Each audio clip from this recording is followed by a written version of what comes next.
question hangs in the gorgeous darkness. Do other races exist besides humans? From well-known mythical creatures to countless unknown beings, the world is full of non-human races. An ancient and luminous codex lies open, its secrets emanating from the pages. A bearded man flatly refuses a proposal, claiming it is absolutely impossible. A red-haired woman desperately pleads with him to reconsider, but he remains steadfast, rejecting her plea. She insists she could do a good job, even boasting of her physical strength, but he dismisses her. The man sighs, telling Sarah it's time to give up on finding work as a maid, as her damaged reputation is beyond repair. Sarah sits in silent despair, haunted by the label of maid. The man explains that since she was kicked out of the Carlos family, everyone will assume it was her fault and suggests she look for a different line of work. The weight of her situation crushes Sarah as she faces a hopeless future. The scene flashes back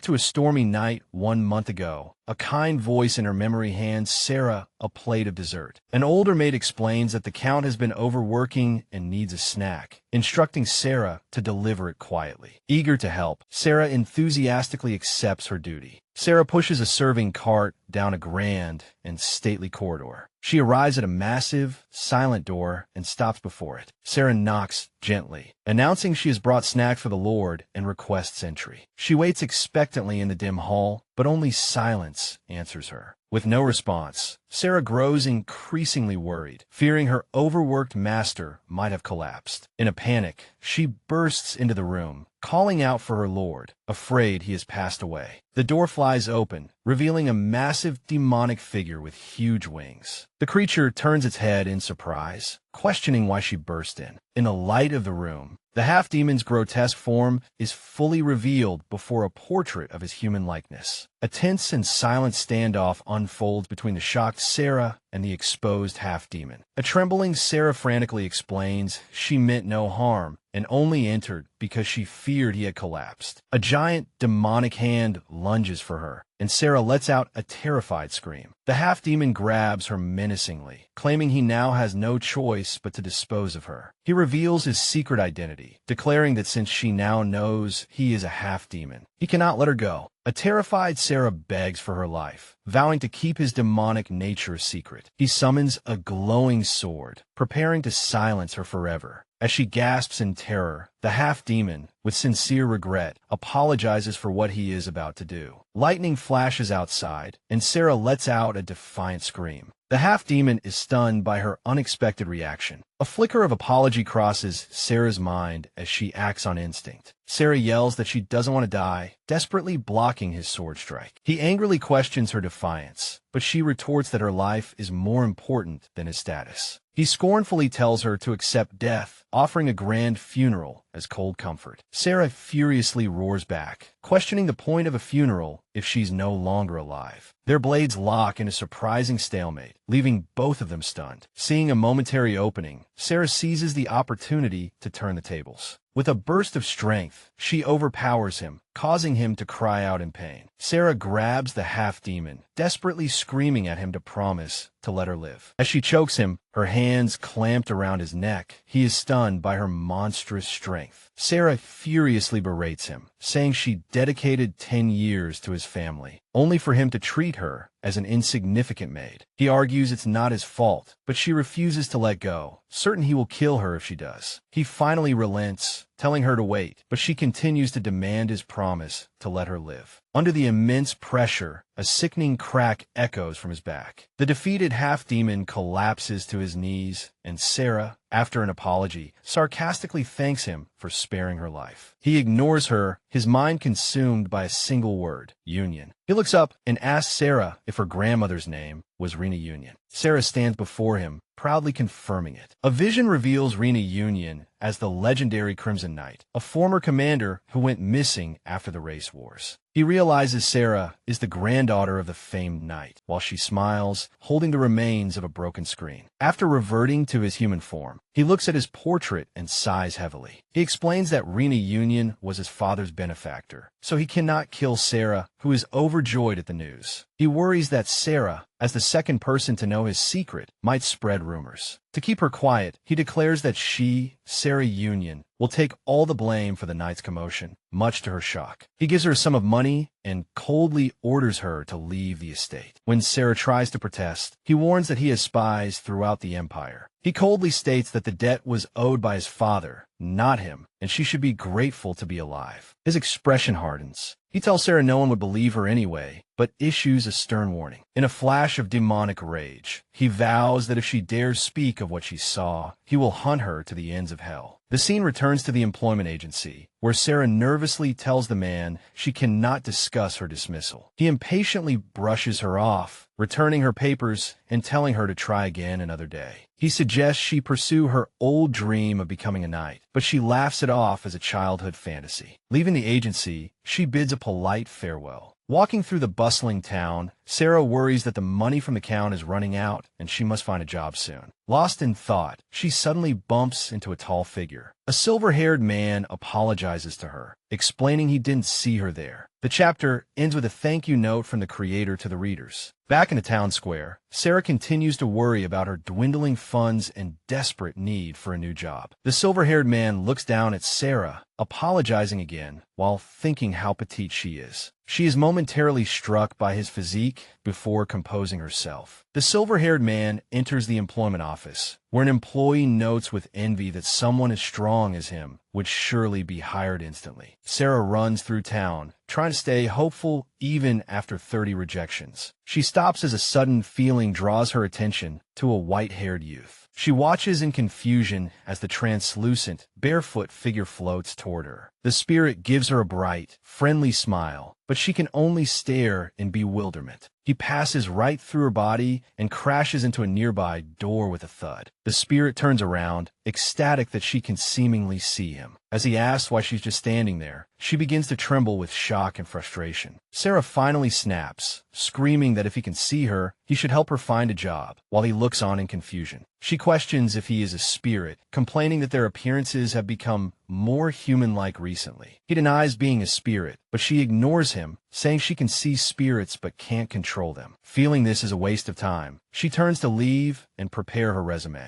The spirit watches her go with a contemplative look. Suddenly, an idea strikes Sarah. She turns around with pure joy, excitedly asking if she just received a job offer. Back at the agency, the man confirms it, and Sarah desperately asks what kind of job it is. He holds up a finger, telling her to wait. He leans in close, warning her that the job is top secret, and she must swear to secrecy or risk disappearing. Sarah imagines a thrilling life of espionage as an undercover maid and readily accepts the terms. In a tense stare-down, she waits for him to reveal the mysterious job. He finally announces that the job is to take care of a cat, completely shattering her expectations. As she stammers in disbelief, the two mimic cat pause in a shared moment of absurdity. He explains the job is to care for Duke Eisen's pampered cat, Elizabeth, who requires lavish and dedicated care. Sarah confirms that the surprising job is indeed to care for a cat, while the man prepares to discuss the salary. He announces a monthly salary of 1,000 shells, and Sarah is stunned by the enormous sum. He casually explains it's no different from a maid's job, just requiring feeding and cleaning. Sarah nervously realizes the salary is even more than what a head maid and noble house earns. With a cheer, Sarah eagerly shakes his hand to seal the deal, much to his satisfaction. He smiles and wishes Miss Sarah good luck, congratulating her on the new job. An orange-haired young woman excitedly congratulates Sarah on finally finding a job, and Sarah thanks her. An older woman enters asking about the commotion, and the first woman happily explains to her mom that Sarah got a job. When asked what the job is, Sarah can only manage an awkward laugh, remembering the man's stern warning about secrecy. Sarah nervously tells her friends it's similar to a maid's job. Her friends playfully surround her, asking if it's some kind of weird job, but Sarah laughs and insists it's fine. The orange-haired woman accepts her answer, saying it's fine as long as the job isn't strange. She hugs Sarah, sad that she's leaving just as they were getting close. The older woman calls for Emma to clean the storage room, which makes Sarah realize it's time to go. Emma's mother offers Sarah a place to stay for a few days, and Emma bids her a fond farewell. Sarah waves goodbye with a bright smile, thanking Emma for everything. Sarah cheerfully concludes that caring for a cat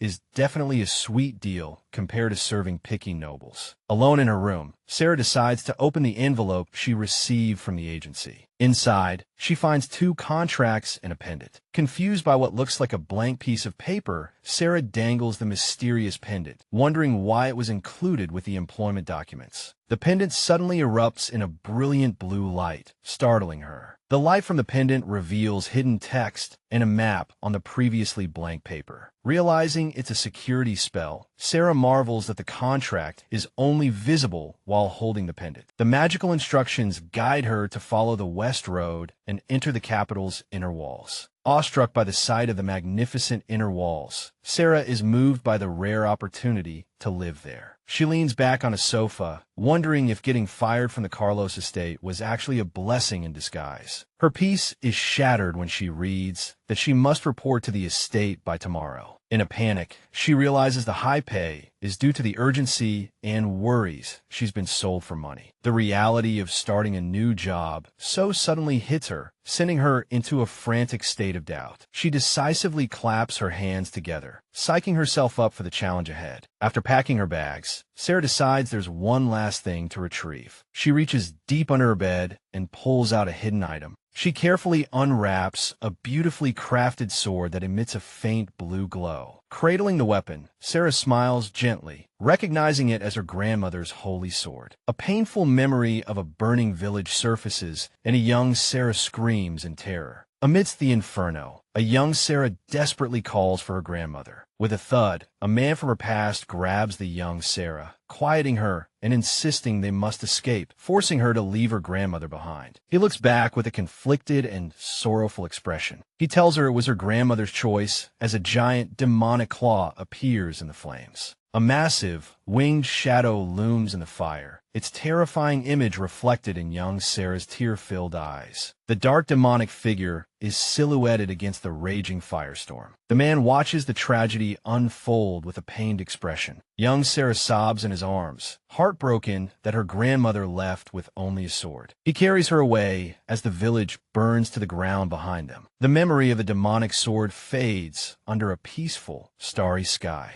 The episode's title card appears against a background of purple and blue cosmic clouds. Back in the present, Sarah walks through the marketplace, unable to shake the painful memory. Shaking off the past, she focuses on her journey to Duke Eisen's estate. A baby's cry is heard nearby. With a clatter, a voice yells at her to get out of the way as a galloping horse nearly runs her down. A startled Sarah looks up at the departing carriage, a nagging sense of familiarity washing over her. Inside the carriage, the Count shouts in alarm. Holding an apple, Sarah gasps in shock, recognizing the person who almost hit her. The carriage speeds past, and Sarah watches it go, relieved to have narrowly avoided a collision. In a tense flashback, the Count threatens Sarah, warning she's dead if she ever talks. Sarah jumps back with a frustrated scream, realizing exactly who that was. Furious, she blames her nightmares on this ill-fated reunion with the Count and curses her past. Sarah musters her courage and declares aloud that with the protection of the Duke's house, the Count can't hurt her now. She shouts a final vow to never see the Count again, while the Count suddenly feels an ominous premonition. Sarah arrives at the heavily guarded inner wall checkpoint of the capital. A guard demands to see her pass, and she frantically rummages through her bag. She presents the ornate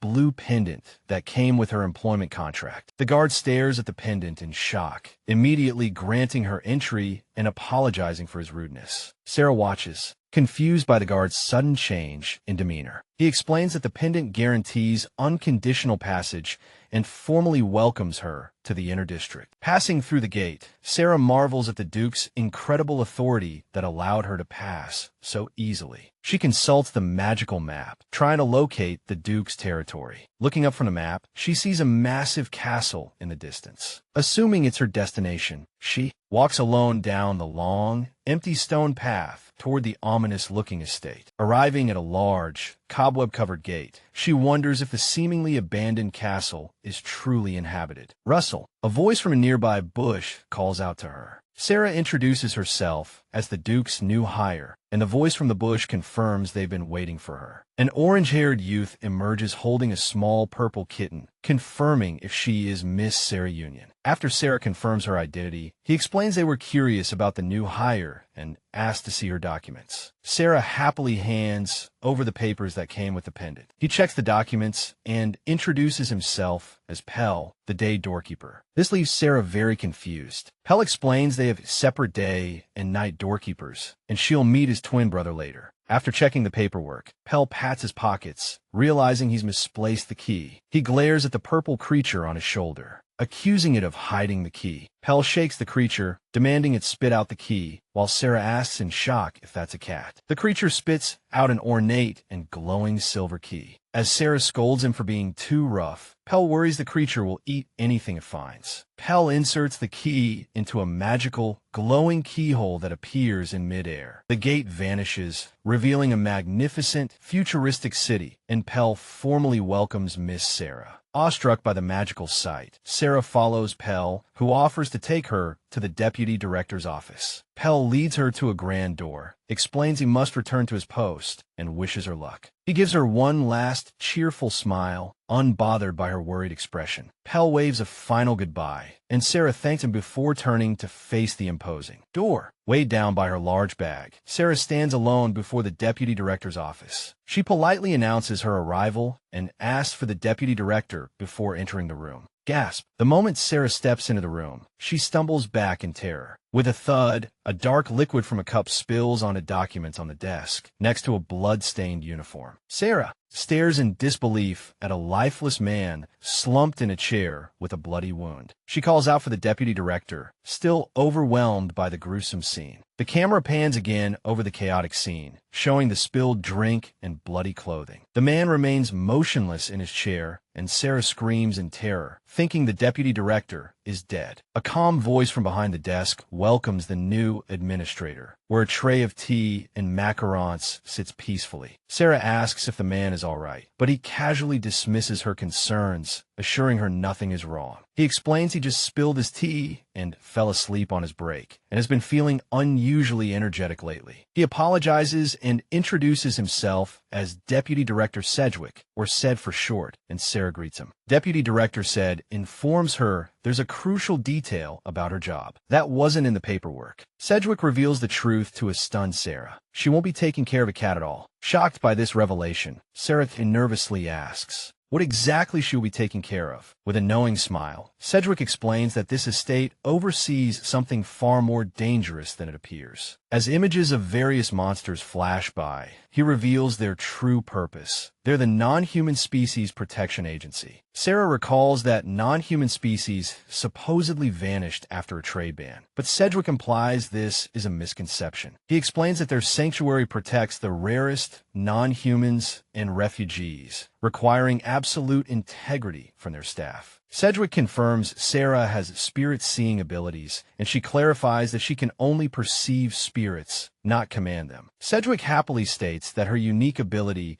to simply see spirits is the perfect reason she's qualified for the job. He elaborates that her vision indicates she recognizes the interconnectedness of all life, rather than a human-centric hierarchy. Realizing this connection, Sarah asks if she was sought out for her ability, and Sedgwick confirms it's a rare perspective. Sedgwick explains their urgent need, mentioning that the administrator for the Vlad family recently went missing, leaving them in a crisis. Holding her tea, Sarah thinks that this job is more meaningful than the simple high-paying one she initially wanted. Seeing her reflection in the tea, she reconsiders the amazing offer of room, board, and a high salary. Sedgwick calmly sips his tea, watching as Sarah makes her final decision. With renewed determination, Sarah stands and announces to Sedgwick that she officially accepts the position. Sedgwick presses if she's sure, pointing out her name is already signed on the contract, and Sarah confidently agrees, though she wonders why he is still holding her hand. A satisfied and slightly mischievous smile appears on Sedgwick's face as he listens to her. He holds her hand and formally welcomes Sarah to their peculiar family, and she promises not to let him down. Sedgwick prepares to take Sarah to her new quarters and have her try on the uniform. Suddenly, Sedgwick panics, shouting for someone named Arachnid to wait. A brilliant burst of magical energy erupts in the office, startling Sedgwick and Sarah. From a ball of green light, a mysterious figure begins to materialize before them. A woman with multiple red eyes and white hair named Arachnid appears, coldly asking what they want. As Sarah marvels at the Spider-Woman, Sedgwick timidly asks if the uniform could be ready by tomorrow, earning a shriek from Arachnid about human time management. Sedgwick's flattery about her fine work mollifies Arachnid, who admits its sweet talk. Arachnid turns her attention to a nervous Sarah, greeting the little one. When asked for design preferences, a flustered Sarah only asks for something comfortable, a request Arachnid calls the most challenging of all. Arachnid firmly promises the uniform will be ready by morning, and Sedgwick expresses his gratitude. As Arachnid relaxes, Sarah privately wonders if she is also an employee here. Sedgwick explains that some non-human species also work at the Bureau and offers to introduce Gerard as an example. A silver-haired man named Gerard appears, revealed to be a werewolf, and asks if they were talking about him. Sedgwick declares his timing is perfect and asks Gerard to show the new administrator around the estate. Gerard formally introduces himself to Sarah, confirming he is indeed a werewolf. He expresses surprise at now working with her, revealing he was the agent who hired her. Sarah asks if Gerard was the one who told the agency to hire her, and he gives a vague answer. His ambiguous yes and no answer leaves Sarah looking completely bewildered. Taking her outside, Gerard reveals the estate's massive garden labyrinth, a breathtaking sight. Gerard warns Sarah that the beautiful garden is a deceptive labyrinth designed by an eccentric. He cautions her not to enter the maze alone until she's familiar with it, as it restricts abilities and could trap her. Gerard explains their dorms are in the East Wing, accessible only through an enchanted entrance that requires a regular. Surrounded by images of various magical jewels, a confused Sarah wonders, what are regulars? Gerard explains a regular is a personal magical item, showing his size-changing collar, which he needs because he used to lose his bracelet during the full moon. As they walk through a lounge, Gerard tells Sarah she'll get her own regular tomorrow, sparking her excitement. Gerard opens the door to a room, and Sarah gasps at her new quarters. Overcome by the spacious and beautiful room, Sarah cheers with delight, and Gerard tells her to get some rest, promising to come for her tomorrow. Gerard bids farewell and leaves. Alone in her room, Sarah looks out the window, a wave of relief washing over her as she accepts the fact that she really got the job. Gazing out the window, she finally remembers the floating person she met and hopes to thank the Phantom soon. Sarah turns from the window with renewed energy, eager to start unpacking. Looking out at the grand estate, Sarah feels a sense of purpose, excited to begin her work at the Bureau. A red-haired woman wakes with a start, pleading for help, as a ghostly man appears upside down, complaining about being disturbed. A chibi character floats over a moonlit castle, breaking the fourth wall to ask for the reader's support. The red-haired woman tosses in her sleep as an ethereal voice urges her to wake up. As the voice desperately calls for help, she murmurs in her sleep, asking who's there. She jolts upright in bed, pleading for help, while an annoyed voice wonders who woke them up. The ghostly man insists humans should be sleeping, but she continues to call for help, followed by a cut to cursing heard from the castle. Now fully awake, she stares in shock at the floating man, who realizes she can see him. She angrily questions the ghostly intruder, wanting to know how he got into her room. He stands with an ethereal glow, calmly explaining that the laws of the world don't apply to him. When she accuses him of trespassing, he cheerfully admits it's a fair assessment. He urgently requests her assistance, revealing that Mr. Gerard is in grave danger. To her confusion, he explains that Gerard is currently being attacked by vampires, and she asks in alarm if he has notified the deputy director. He tells her Sedgwick is away, and she is the only human who can see him. leaving her feeling helpless. He gives her the option to refuse, but she firmly says no and agrees to help, her expression hardening with resolve. The ghostly man is ecstatic at her answer, floating about excitedly. She gets out of bed and promises to do her best. She looks ahead with determination, ready for the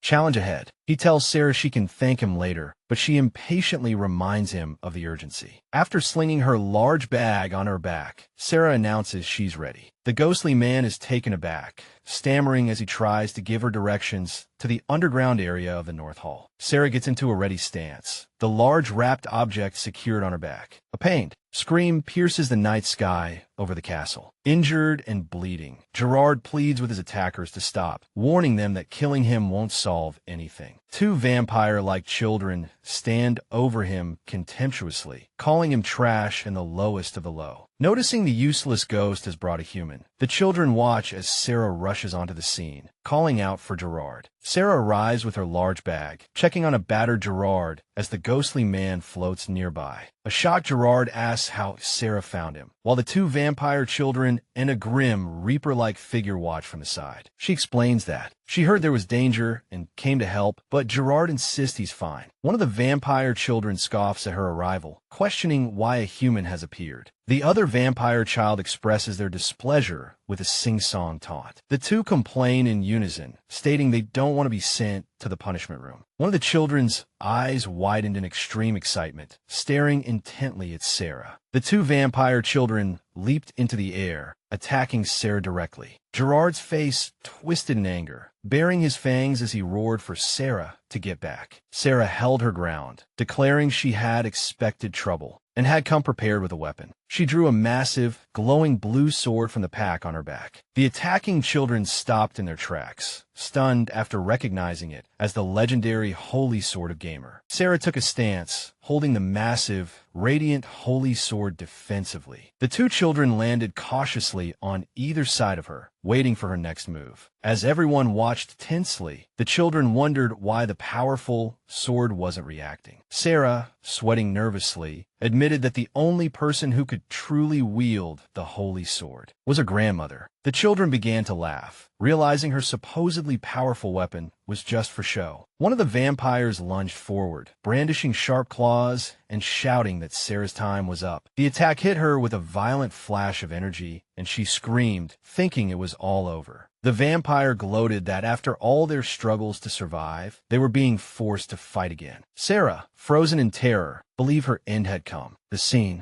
cuts to a tranquil sunset at the manor, as a voice complains about the endless laundry. In what appears to be a flashback, Sarah is washing clothes by a stream as another person speaks words of encouragement to her. A maid with a crazed expression grabs someone, warning that the pile of clothes will only grow higher if they stop. She frantically encourages them not to stop and to strike with all their might. The flashback ends, and a pair of eyes fly open in shock as a voice yells, right? Bang! She unleashes an attack of blue light, announcing it as the first form of the maid's secret technique, laundry pounding strike. A blonde-haired boy cries out in pain as the attack hits his face. With a thud, a white-haired boy is sent flying by the powerful impact. She launched a series of attacks, achieving a perfect 5-hit combo. Two onlookers, one with cat ears, shouted in amazement at the stunning display. The maid stood over the two defeated boys with her glowing sword, wondering if she was stronger than she thought. The dazed boys declared themselves the weakest of the 4 heavenly kings and hoped someone would avenge them, which confused her. As she stood over the fallen pair, a tall, cloaked figure made a grand entrance. A man with long, light-colored hair appeared in the spotlight, announcing it was time for the real star to take the stage. A chibi character explains to a worried-looking boy that Sarah is dealing with young, newly turned vampires. The two defeated boys lie on the ground, lamenting that they are the weakest of the 4 heavenly kings and desire revenge, much to Sarah's bewilderment. The man recognizes her weapon as the Holy Sword of Gamia and accuses her of wanting to stain it with blood again. Sarah stands before him and Gerard, insisting she didn't want to kill the boys, only to stop their attack. He dismisses her explanation with a cynical expression, saying that's what everyone says at first. The two young vampires tremble in fear behind a man. He calls Sarah useless for not killing the werewolves, provoking her to retort against his harsh words. Gerard addresses the man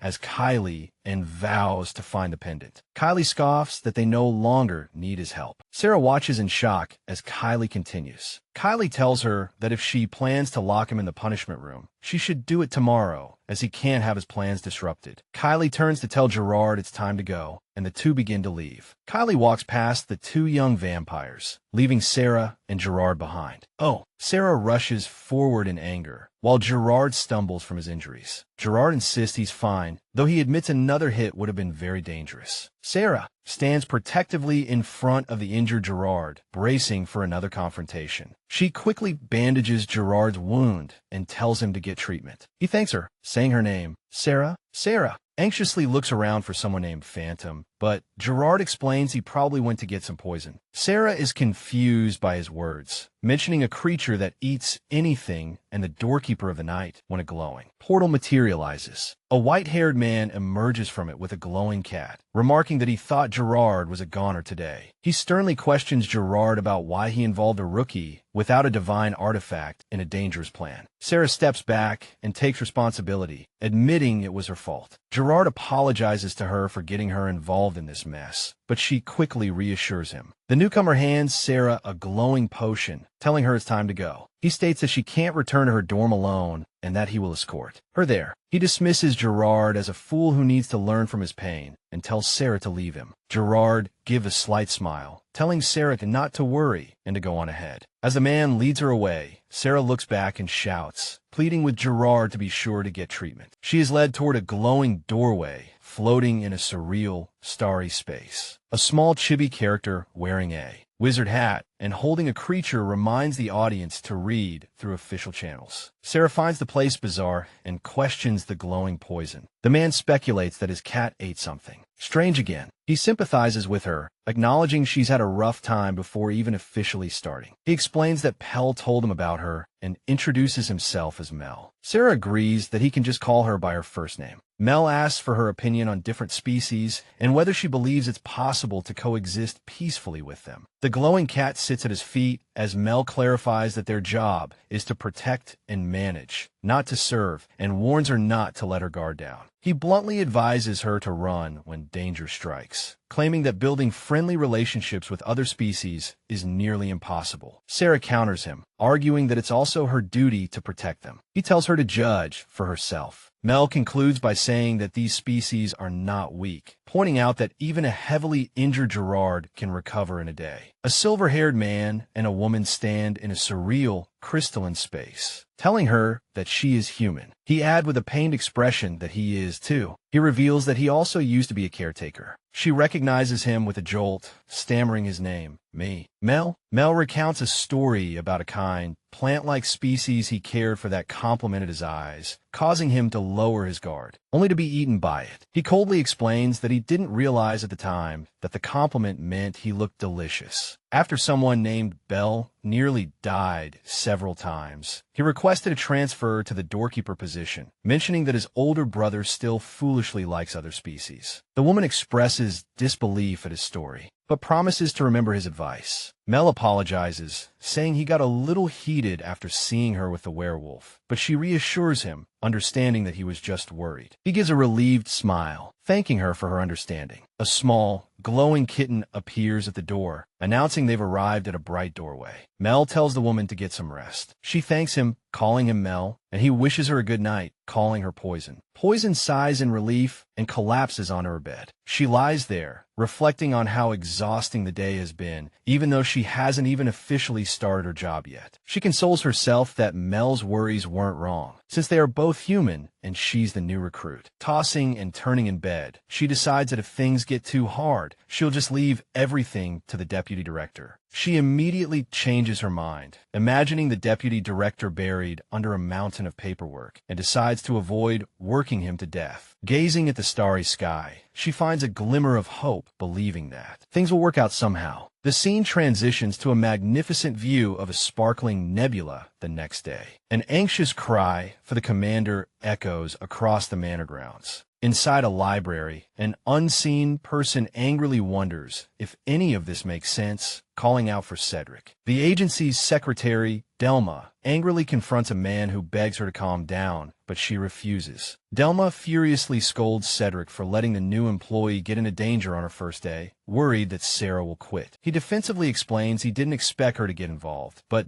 Delma retorts that he should have managed the species conflict better and asks if he's off to feed the vampires now. A stunned Sedgwick gasps as Delma continues her lecture, while Sarah peeks from around a corner. Delma notices Sarah and asks if she's here to quit, but Sarah nervously explains she came to deliver something. Delma adjusts her glasses and examines the document. Sarah hands her a report. Delma listens as Sarah explains that she compiled a summary of yesterday's events before officially starting, hoping it would be helpful. Sarah desperately denies, an unspoken accusation. Delma looks at her with newfound respect, commenting that Sarah is the first person to do something like this. Delma stares into Sarah's eyes and asks if she is truly ready for this job. Through a large window, Delma warns Sarah that this job is far more dangerous than just looking after a cat. Delma continues to warn that Sarah's life will be at risk, and while security is tight, incidents like yesterday's can still happen. Sarah silently digests the weight of Delma's words. After a moment of thought, Sarah simply replies, no. She places a hand over her heart, her expression filled with determination. Sarah explains that she willingly walked into danger to understand the vampire's mindset and state of existence, revealing her long-held curiosity about interspecies relationships. Delma reports to Sedgwick that they've hired an interesting newcomer. He agrees, expressing his confidence in Sarah. Delma holds Sarah's report, a satisfied smile on her face. Sarah stands proudly, showing off her new official uniform. Delma compliments Sarah's new look and officially welcomes her to the team. Delma hands Sarah a document. A helpful infographic explains that vampires only need one delivery of blood packs per day. An illustration shows a chibi Sarah explaining to the young vampires that food delivery must be convenient for the caretaker. Delma expresses doubt, believing that simply providing food won't be enough to win over the Vlad family. Delma points out that cleaning and feeding are crucial, as even humans don't like to eat in a dirty environment. After reading the file, Sarah realizes her duties are very different from a maid's, recalling that the Count was a half-demon, and thinks this job might be her true calling. Delma explains that the changing room on the top floor provides supplies and can be accessed via a teleportation circle on the first floor. Delma sternly warns Sarah that any species causing trouble again will be sent to the punishment room, which visibly frightens her. Recalling the vampire's fear, Sarah asks what the punishment room is. Delma flatly replies that, as its name suggests, it's a room for punishment. She elaborates that animal-type species are locked in narrow, dark cages without food. The scene shows a grim view of the punishment area.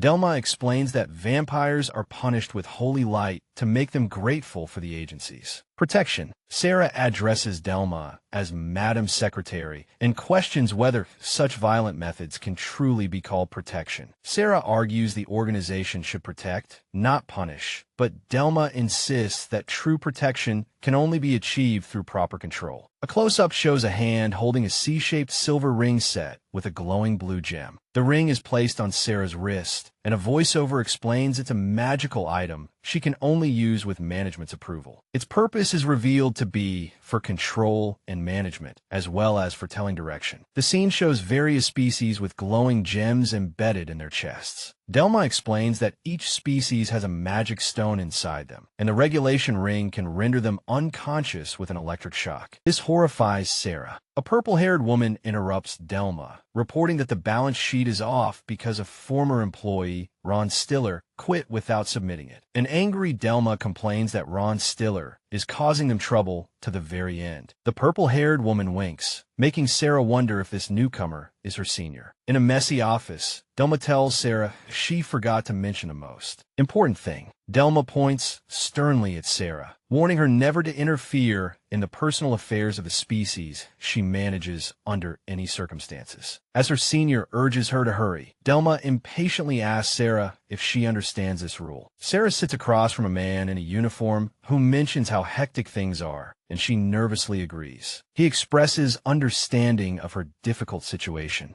even though they've just met. Surrounded by mountains of paperwork, Sarah asks the man to tell her about the Vlad family. He explains that they're difficult to handle and never got along with Gerard, but they weren't initially aggressive or interested in humans. He reveals they became aggressive after their previous caretaker, Ron Stiller, stole their family certificate and ran away. The scene cuts to a dramatic blood splatter on a white background. Sarah sips her tea, wondering if the stolen item is the pendant Gerard was looking for. The man adds that Ron Stiller's unauthorized departure left them in an awkward position, unable to locate the stolen item. Sarah feigns comical anger, realizing her predecessor stole the family heirloom, which explains the vampire's rage. Staring into her teacup, she anxiously wonders if she can get along with the Vlad family. Sarah gets up to leave, addressing the man as deputy director. A subtle sound effect marks her departure from the office. The deputy director suddenly remembers there's a welcome party for her tomorrow, then worries if things will go smoothly. The scene shifts to the manor at night. Sarah arrives at a tall stone building, wondering if she's in the right place. Sarah stands by a window, introduces herself as the new caretaker for the Vlad family, and asks about the blood packs. The purple-haired senior silently slides open a hidden compartment and hands her a box. Sarah is utterly confused by the woman's odd behavior. At dawn, Sarah stands by a window with a box of blood packs, determined to deliver them quickly. She steps onto a glowing blue teleportation circle, ready to depart. Arriving in a grand, dimly lit hall, she nervously hopes she can get along with the residents. Just as she's thinking about her new regulation ring, a clawed hand suddenly grabs her face, and she lets out a scream. A blood-curdling cry echoes as blood splatters violently. The two vampire children appear with bright, cheerful eyes, asking why she took so long and saying they missed her. Sarah, drenched in blood from the burst blood packs, furiously demands to know what they're playing at, shouting that acting cute won't save them. A smirk appears on Sarah's blood-covered face as she realizes they're afraid of the punishment room, but she says she has something else to do first. A man with long white hair strikes a dramatic pose, telling Sarah to send them to the punishment room immediately if that's her plan. Sarah bluntly asks about his pose, then declares that no one is going to the punishment room, which confuses him, and he accuses her of stalling. Seeing his urgency, Sarah playfully asks if he has a punishment fetish, which clearly irritates him. He explains that he needs to be detained and released within 24 hours to make it to an important mission tomorrow. Sarah announces that no one is going to the punishment room, stunning the two children into silence. She calmly tells Kylie it's a misunderstanding and that as the new caretaker, she genuinely wants to get along with everyone. Kylie eyes her suspiciously, demanding to know what she's planning. He warns her not to interfere with his plans, but Sarah firmly repeats that she just wants to get along. Standing on the bloodstained floor, Sarah declares that since she's their new caretaker, they might as well try to get along. Kylie remains silent, his expression cold and skeptical. The two vampire children look dejected, revealing that all her predecessors made the same. Empty promises. Sarah passionately insists she won't betray them and truly wants to connect, but her plea is cut short. Kylie scoffs that promises made with words alone are bound to be broken. Infuriated by his cynicism, Sarah lets out a cry of frustration. She grabs his arm, asking if he'd rather she just send him to the punishment room. He coldly agrees, saying 24 hours is nothing. The children watch with concern as Sarah seems to agree to his request. Sarah adds that she'll only lock him up for 1 minute, which surprises Kylie. He is completely stunned. Sarah smirks, reminding him that as the caretaker, the duration of the punishment is up to her. She cleverly explains that a 1-minute punishment will still trigger the 48-hour cooldown, so it won't interfere with his important plans for tomorrow. The children murmur in surprise, relieved that she's not like Ron Stiller, who used to punish them frequently. As she activates the regulation ring, it flashes with a brilliant blue light. Sarah points to the glowing portal and tells Kylie to use that 1 minute to reflect on his actions. Kylie stares at her, his expression unreadable as he processes her unexpected move. Sarah is a little taken aback by his continued defiance. As Kylie enters the portal, he looks back, points at her, and vows to make her regret showing him mercy. Sarah yells in frustration at his retreating back, questioning his ungrateful attitude and wondering if all vampires are this difficult. She sighs, looking down at the ruined blood packs on the floor. The children try to comfort her, saying this happens all the time and joking that the low-quality blood wasn't worth drinking anyway. Sarah manages a weak smile, thanking them for trying to cheer her up. When Sarah asks for their names, they reveal they are collectively known as Twin Dell and don't have individual names. They explain their mother never named them because, as halves of a whole, they are weaker than normal vampires like half-breeds. One of the twin Dells explains that they're the opposite of their much-loved younger brother, Ellen. The other twin Dell cheerfully adds that Ellen is the youngest in the Vlad family and that Sarah is sure to love him. Sarah takes note of this new information, beginning to understand the family's complex dynamics. Upon asking about the other family members, Sarah learns they are likely sleeping and the twin Dells point down a long, dark corridor. A cute illustration shows the twin Dells running errands, explaining they're often sent to do chores for the others. The twin Dells explain that even Kylie rarely leaves his room and only appeared today because he wanted to go to the punishment room. One of the children turns to Sarah, ready to offer a piece of advice. They both passionately warn her to never get involved with werewolves, calling them traitors who will eventually betray her too. Internally, Sarah connects their warning to the animosity between Gerard and Kylie, pondering the root of their deep-seated hatred. Masking her thoughts, Sarah smiles and promises to keep their advice in mind. She cheerfully suggests they all clean up the mess so she can get them fresh blood, which shocks the twin Dells. The twin Dells refuse, insisting it's her job while they just have to sit and look cute, which comically infuriates Sarah.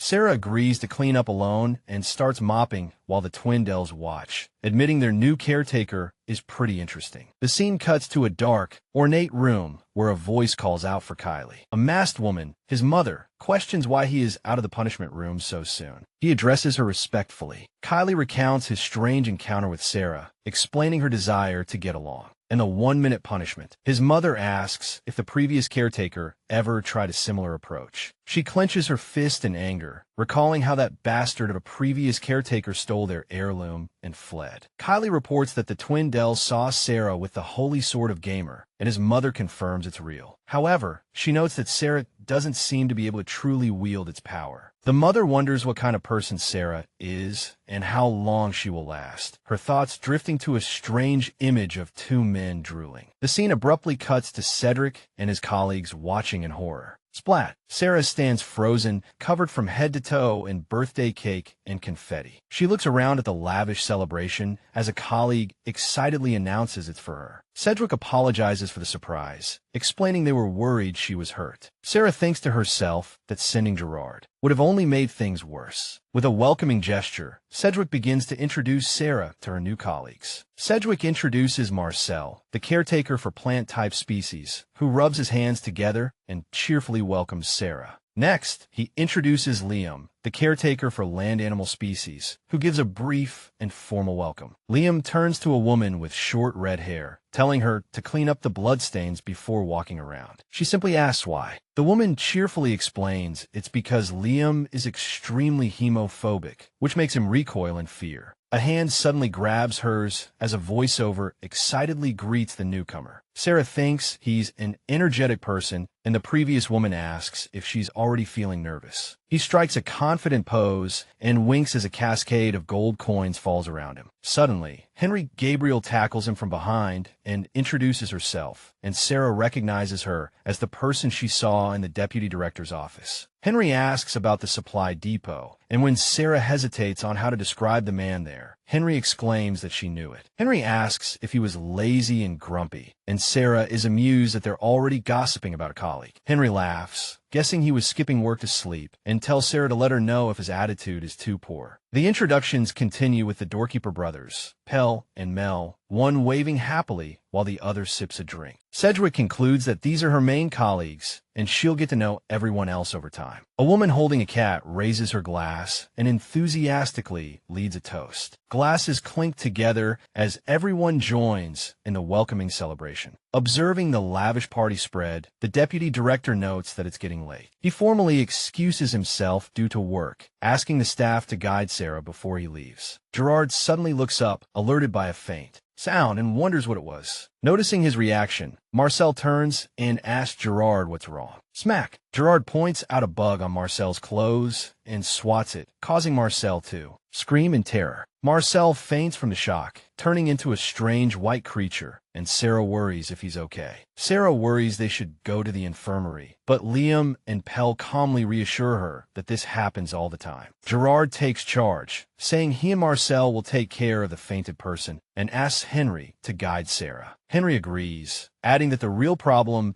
is that Sarah was sent on a mission without proper training. Calling out newbie, Henry gestures for Sarah to follow, ready to give her a tour of the administrative office. The first stop is the elegant assistant study, which Henry says she can use for free anytime. Next is the dining hall, where Henry mentions the food is surprisingly good, much to Sarah's delight. The tour moves outside, revealing a magnificent view of ornate glass greenhouses against a bright blue sky. Henry points to the massive structures, explaining that Sarah can safely observe the species there. The screen blurs as a flock of winged creatures takes to the air with a great flapping of wings. Surrounded by magical creatures that are part bird and part fish, Sarah lets out a small gasp of, "Wow." The vibrant interior of the greenhouse is filled with glowing plants and fantastical animals. A majestic griffin soars through the lush habitat, flying past a waterfall. Sarah asks why they came here, and the energetic man for the party appears, saying he followed them because it seemed interesting. As they walk, Sarah asks how the species arrive here. Henry explains that some come seeking sanctuary, while others are forcibly placed. Henry adds confidently that for whatever reason, the administrative office provides them with a safe and superior environment. Just as she admits it's not quite like their original homes, a griffin comically crashes into the glass. Unfazed, Henry smiles and says that at least here they have good food and safe shelter, and that is their mission. Henry turns to Sarah, questioning her about going out without protection, which elicits a shameful apology from Sarah. Henry sternly reprimands her, stating it's unacceptable and that she must always wear protective gear or at least use the regulation ring. The energetic man playfully interjects, telling Henry not to bring species outside without permission, then feigns ignorance. Henry is shocked to find a small white bird has been perched on her head the whole time. He laughs, explaining that the bird isn't registered, but seems to have taken a liking to Henry. He announced he was in charge of the aquatic species and began walking toward the next area. He proudly led them forward, announcing their destination was just ahead. They arrived at a stunning indoor coast, where he announced the sea was located. After diving underwater, he explained that his regulator created a path for them to walk among the diverse marine life of the deep sea. A giant, glowing sea dragon swam peacefully among bioluminescent jellyfish. A person with pink hair looked at a hungry merman, who asked if this was a home delivery. The person explained that the merman had been complaining about not having any meat. The man then pointed to 3 funny-looking, simple fish, enthusiastically introducing them as Bia. Henry warned 2 flying creatures to back off, telling someone they were getting too close and had no sense of personal space. The energetic man from the party smiled, saying someone had to be merciful to these lonely species. When one colleague expressed jealousy, another recalled a time she nearly died before the rules were established. After the colleague mentioned how Henry saved her, a flustered Henry told them to stop the sentimental talk. The energetic man suddenly remembered he had to feed the Skiller cubs and asked Henry if they could part ways there. Henry agreed, jokingly warning him not to become food. As another colleague said goodbye to Sarah, Henry told Sarah she would show her the rest of the building. Sarah readily agreed. While walking down an elegant hallway, Sarah began to ask Henry questions. Henry turned around, asking if Sarah wanted a closer look at the paintings lining the hallway. As Sarah stared at one of the paintings, her eyes widened in intense concentration. Staring at the brutal battle scene depicted in the painting, Sarah wondered what exactly she was looking at. A promotional page showed recruitment details for various positions. Sarah noticed that the entire hallway was lined with paintings. As Henry offered to let her take a closer look, Sarah stared ahead, her eyes filled with shock and determination.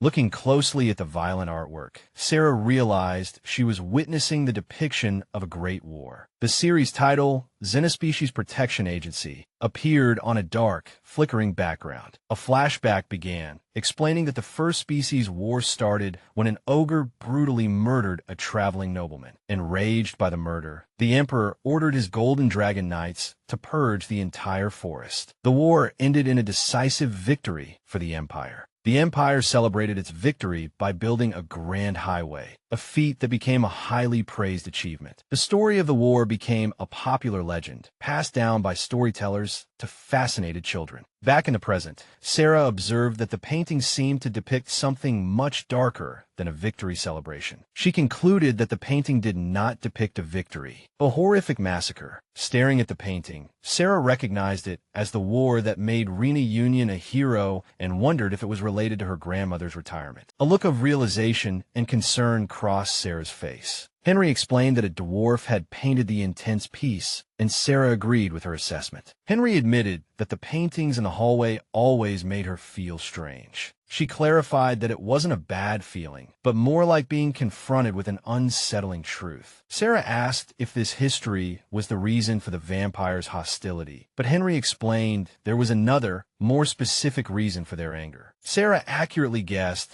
that the vampires' anger was related to something a man named Ron Steeler had taken from them. Henry confirmed Sarah's suspicion, but admitted that no one knew exactly what the precious stolen item was. An image revealed the stolen item, a powerful ruby, a repository of life force, which made Sarah understand the vampire's fury. In a cute chibi moment, Henry admitted her theory was just speculation, much to Sarah's surprise. Sarah pondered, wondering if returning the stolen treasure could mend a relationship between vampires and humans. Henry simply shrugged, implying it wasn't that simple. Henry revealed that the thief, Ron, had completely vanished, which was strange as he wasn't known for being stealthy. Sarah mused that it was indeed odd he hadn't tried to sell such a valuable item through regular criminal channels. When Sarah suggested he might be hiding within the inner walls, Henry immediately dismissed it as impossible for a commoner. Henry stated confidently that with the powerful Duke Eisen leading the search, there was no way Ron could be hiding within the inner walls. A dejected Sarah accepted that things wouldn't be so simple, so Henry changed the subject back to Sarah's new role. Henry asked Sarah how she planned to handle her relationship with the vampires going forward. Sarah stepped into the light, expressing her sincere desire to build a good relationship with them. Sarah confidently expressed her belief that sincere care could only begin after achieving true mutual understanding. Impressed by her attitude, Henry praised her, saying that every caretaker finds their own way. Henry offered a crucial piece of advice. The mutual respect Sarah sought could only exist between equals. As a strange creature stretched nearby, Henry warned Sarah not to devalue herself by being too subservient. Henry suddenly groaned in frustration, exclaiming that she had just done something she hated. She admitted sheepishly that she didn't like to preach, but was genuinely worried about the difficult road ahead for Sarah. Sarah firmly reassured Henry, promising that she understood and wouldn't let anyone walk all over her. Looking out the window, Sarah decided that today was the day she would have a formal talk with the vampires. Determined to build trust in her new position, Sarah decided it was best to have a backup plan. She walked through the dim corridors of the agency, carrying a large box of documents. A document revealed there were 7 active ancient bloodline vampires in the hibernation room, and she had been granted access to all areas. Sarah approached Noah and Nia, warning them that while she let yesterday slide,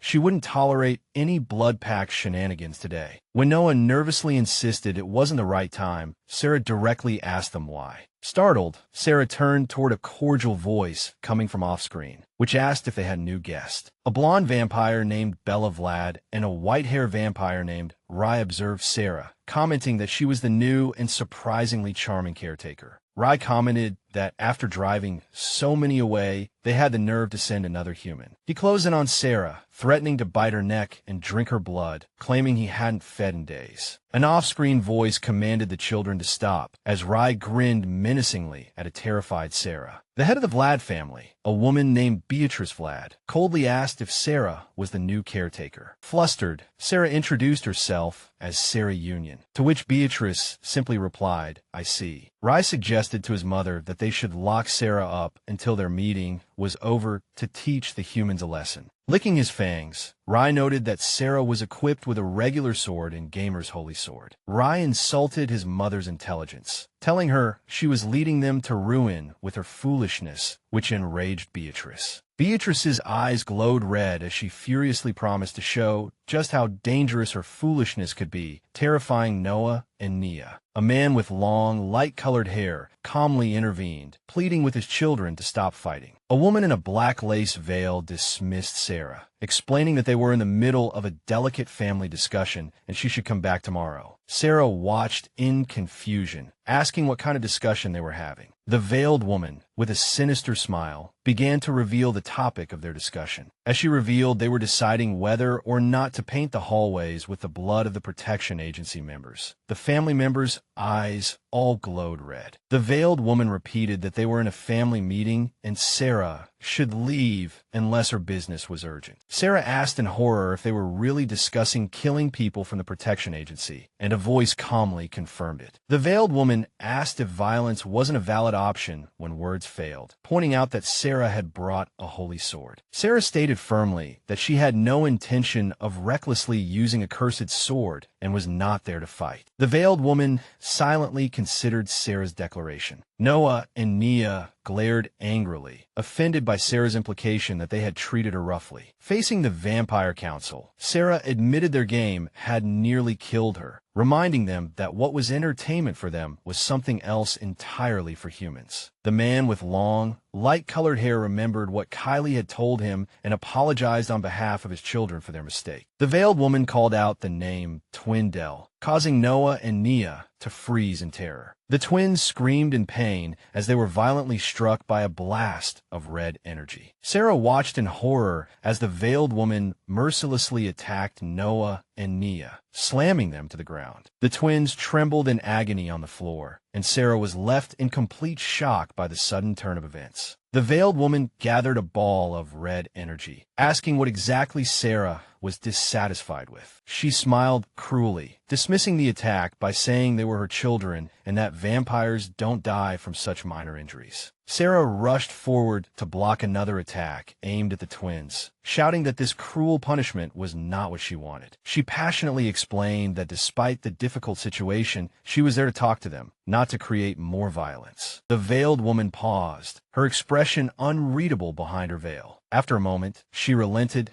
softly saying, "Fine," and agreed to talk more. Sarah explained that she was just an ordinary human who had been working there for less than a week. She proposed that building a good relationship would be mutually beneficial, as their true enemy could be anyone. Bella and Rai burst into laughter, finding it hilarious that a frightened human was trying to persuade their mother. Bella asked Beatrice what she would do, admitting that Sarah seemed useful, to which Beatrice thoughtfully agreed. The man with long, light-colored hair gestured for Sarah to sit in an empty spot next to him. In a cute chibi moment, Sarah and the man sat awkwardly at opposite ends of the sofa, far apart. When the man moved closer, Sarah indignantly moved away, wondering if he thought she was dirty. The man asked about Sarah's options, suggesting that if a wolf's nose couldn't find something, a human might be a good alternative. He addressed her by her full name, Sarah Union, with a serious expression. The veiled woman demanded Sarah promise to cooperate before they began their discussion, which a voice confirmed. The veiled woman explained that cooperation meant proving her worth, making Sarah realize that refusing to promise could mean death. Sarah calmly asked if the vampire's request was related to her official caretaking duties. A blonde vampire scoffed at her question, but Sarah stood her ground, stating her professional boundaries. The blonde woman, Bella, was chided by her veiled companion for being too rigid, who noted Sarah's willingness to cooperate. The veiled woman warned Sarah to imagine the retribution her family would inflict on someone who broke a promise. A vampire gestured for Sarah to look at what they were about to show her. They revealed the ruby, a brilliant gem containing the life force of vampires. A gruesome death scene illustrated that the gem was formed from the accumulated life force of many generations. The gem had been treasured by the Vlad family, but its fate had recently changed. The veiled woman revealed the gem was stolen by Ron Stiller, and while they would eventually find it, they needed it now for an urgent reason. Wah! A sudden, piercing scream echoed through the room, startling the blonde vampire. Sarah turned her head in alarm, wondering about the source of the pain scream. The veiled woman revealed that the scream was the reason they needed the gem so desperately. Their youngest child, Ellen, was dying. Ellen though frail, had been a promising heir until a sudden illness caused her to vomit blood. They had been using the ruby to sustain Ellen's life until Ron Stiller stole it. The veiled woman recalled that Ron Stiller, though a thief, was different from other humans. He had promised to care for the weak Ellen, and Ellen had grown to adore and trust him. They had hoped everything would work out between them, but then disaster struck. Sarah realized they wanted her to find the ruby, but the veiled woman scoffed, doubting her abilities. The veiled woman crossed her legs, stating they had two specific requests for Sarah. First, Sarah must report the situation to the management branch and, within 1 month, find a lead on Ron Stiller. Second, they demanded that one of the vampires be granted official permission to leave the premises. The veiled woman complained that she had already requested assistance in finding Ron Stiller, but her requests were not being taken seriously. Imagining her superior's angry refusal, Sarah nervously admitted she wasn't sure if she could get that permission. The veiled woman smiled sinisterly, declaring that securing the permission was now Sarah's job. Sarah sat nervously among the vampires, the weight of their demands closing in on her. Sarah forced a pained smile and agreed to their terms, feeling completely trapped as she left. Sarah informed them she had left their meal, a box of blood packs for their use. As she walked away, she glanced back at the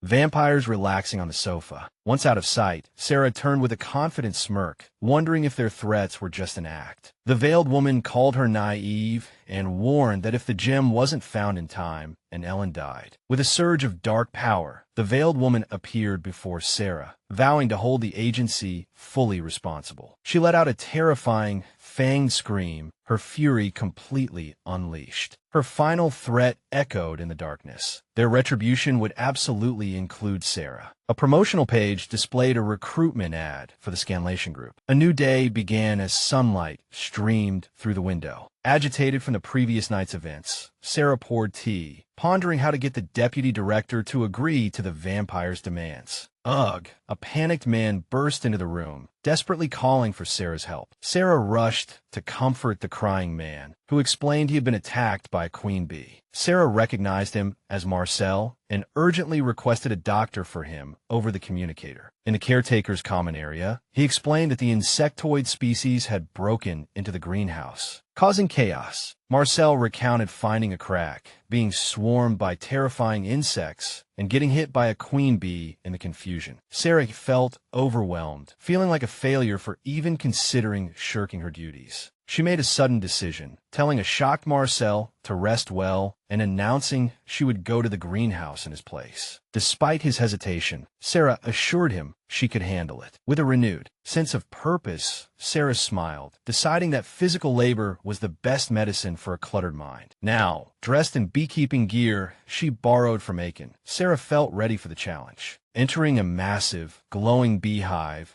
she was awestruck by its scale, dreaming of one day managing such a place. Gazing at the alien flora and fauna, she focused on finding the species responsible for the attack. She locked on her target, remembering she needed to find the bees. Lying in bed, Gerard believed that if he could just have a peaceful talk with the insect leader, they would retreat. Sarah asked who the leader was, and a small creature explained it was Hopper, a giant bee who also led the queen bees. A massive and intimidating bee pulsed with glowing energy amidst lush foliage. Looking up at the enormous insect, Sarah mentally admitted it was indeed very large. Sarah cautiously approached the massive creature, calling out its name. Hopper, the giant bee, paused as Sarah introduced herself as a caretaker from the management branch. Sarah explained that the branch had set boundaries and asked what the problem was, adding that this place belonged to the plant-type insectoids. She offered not to press charges for his attack on the caretaker if he could convince his colony to return to their room, but he scoffed at her title of caretaker. Hopper furiously questioned who was taking care of them, accusing humans of taking their freedom. Hopper unleashed a violent wave of purple energy, angrily declaring that the caretakers were the humans themselves. The massive wave of purple energy continued to surge outward from Hopper. Ugh!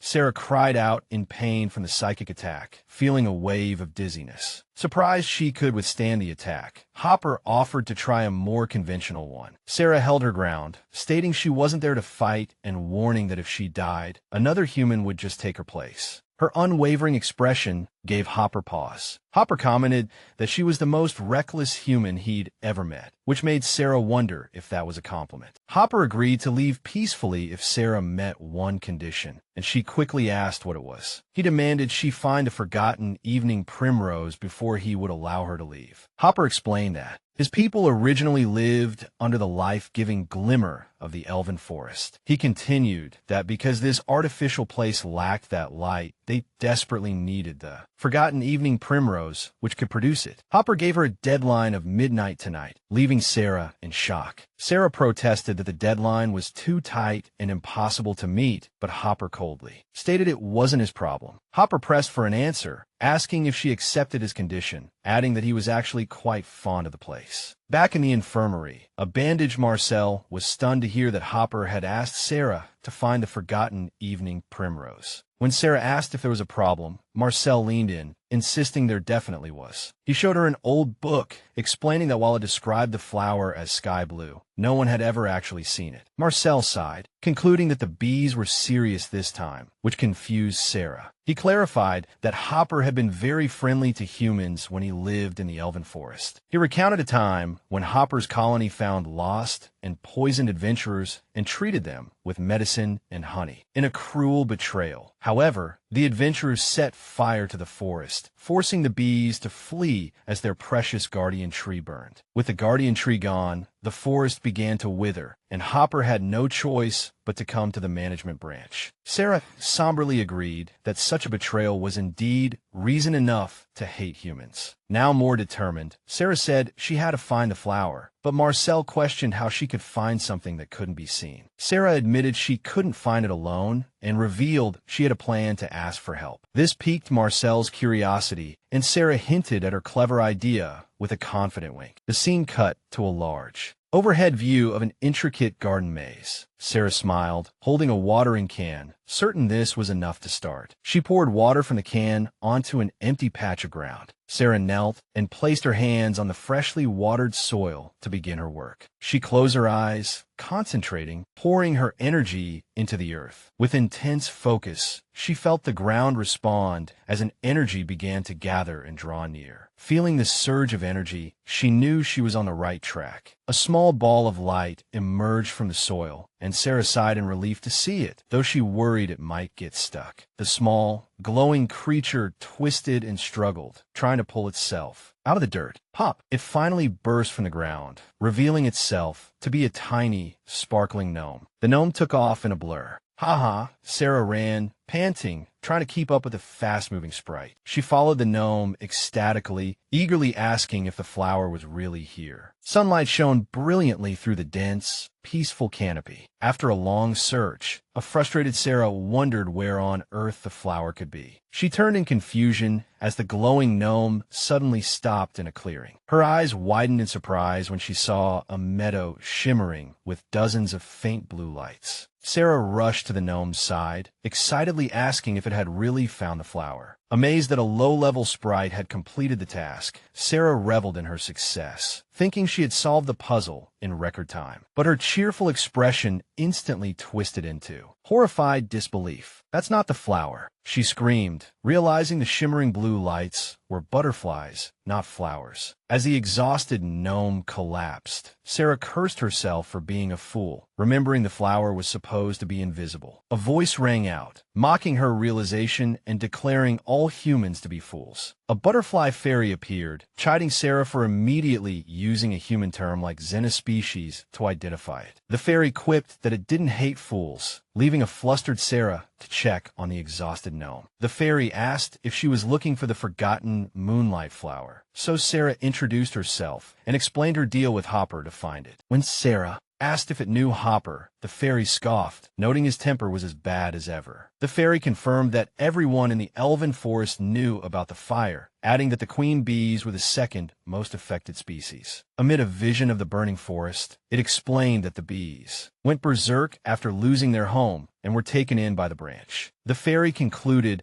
that Hopper had no intention of leaving at all, since he was asking a human for a flower that had been burned away. A disheartened Sarah asked if her quest was hopeless, and the fairy paused thoughtfully. Sarah wondered if the flower was called Forgotten because it was invisible to people. Surrounded by glowing butterflies, the fairy explained that the flower absorbed the life of the guardian tree, emitting a blue light cherished by all forest species. However, a rumor spread among humans that the flower had life-extending properties. The fairy asked what happened next, and Sarah somberly deduced that humans began to pick the flowers indiscriminately. The fairy revealed the truth. The flower actually had no effect on humans at all. Realizing she couldn't find it, Sarah despaired, but the fairy hinted that while she couldn't see it directly, finding the flower wasn't entirely impossible. This took Sarah by surprise. As Sarah eagerly sought confirmation, the fairy revealed that its kind assists in pollinating the flowers every night. Sarah desperately pleaded for help, and the fairy agreed to give her a hint if she accepted one condition. The butterfly fairy revealed its full, majestic form, floating gracefully in the air. Grateful for the chance, Sarah walked through the moonlit forest, ready to follow the instructions. She briefly pondered the fairy's strange request for her to bring a rope. Following the gnome, she arrived at a new location and asked if this was the place the fairy had mentioned. The fairy's instructions echoed. When the moon is first hidden by clouds, go to the edge of the cliff. The voice continued, telling her she must act before the moon reappeared. She was to follow the blue pollen to find the moonlight flower, just as its buds began to bloom. Looking up at the starry sky, Sarah felt the task didn't seem too difficult. After reaching the cliff, she panted, recalling how she used to run endlessly as a child. She boasted that her current fatigue was nothing compared to the nearly 1,000,000 laps she used to run for fun. Her nostalgic banter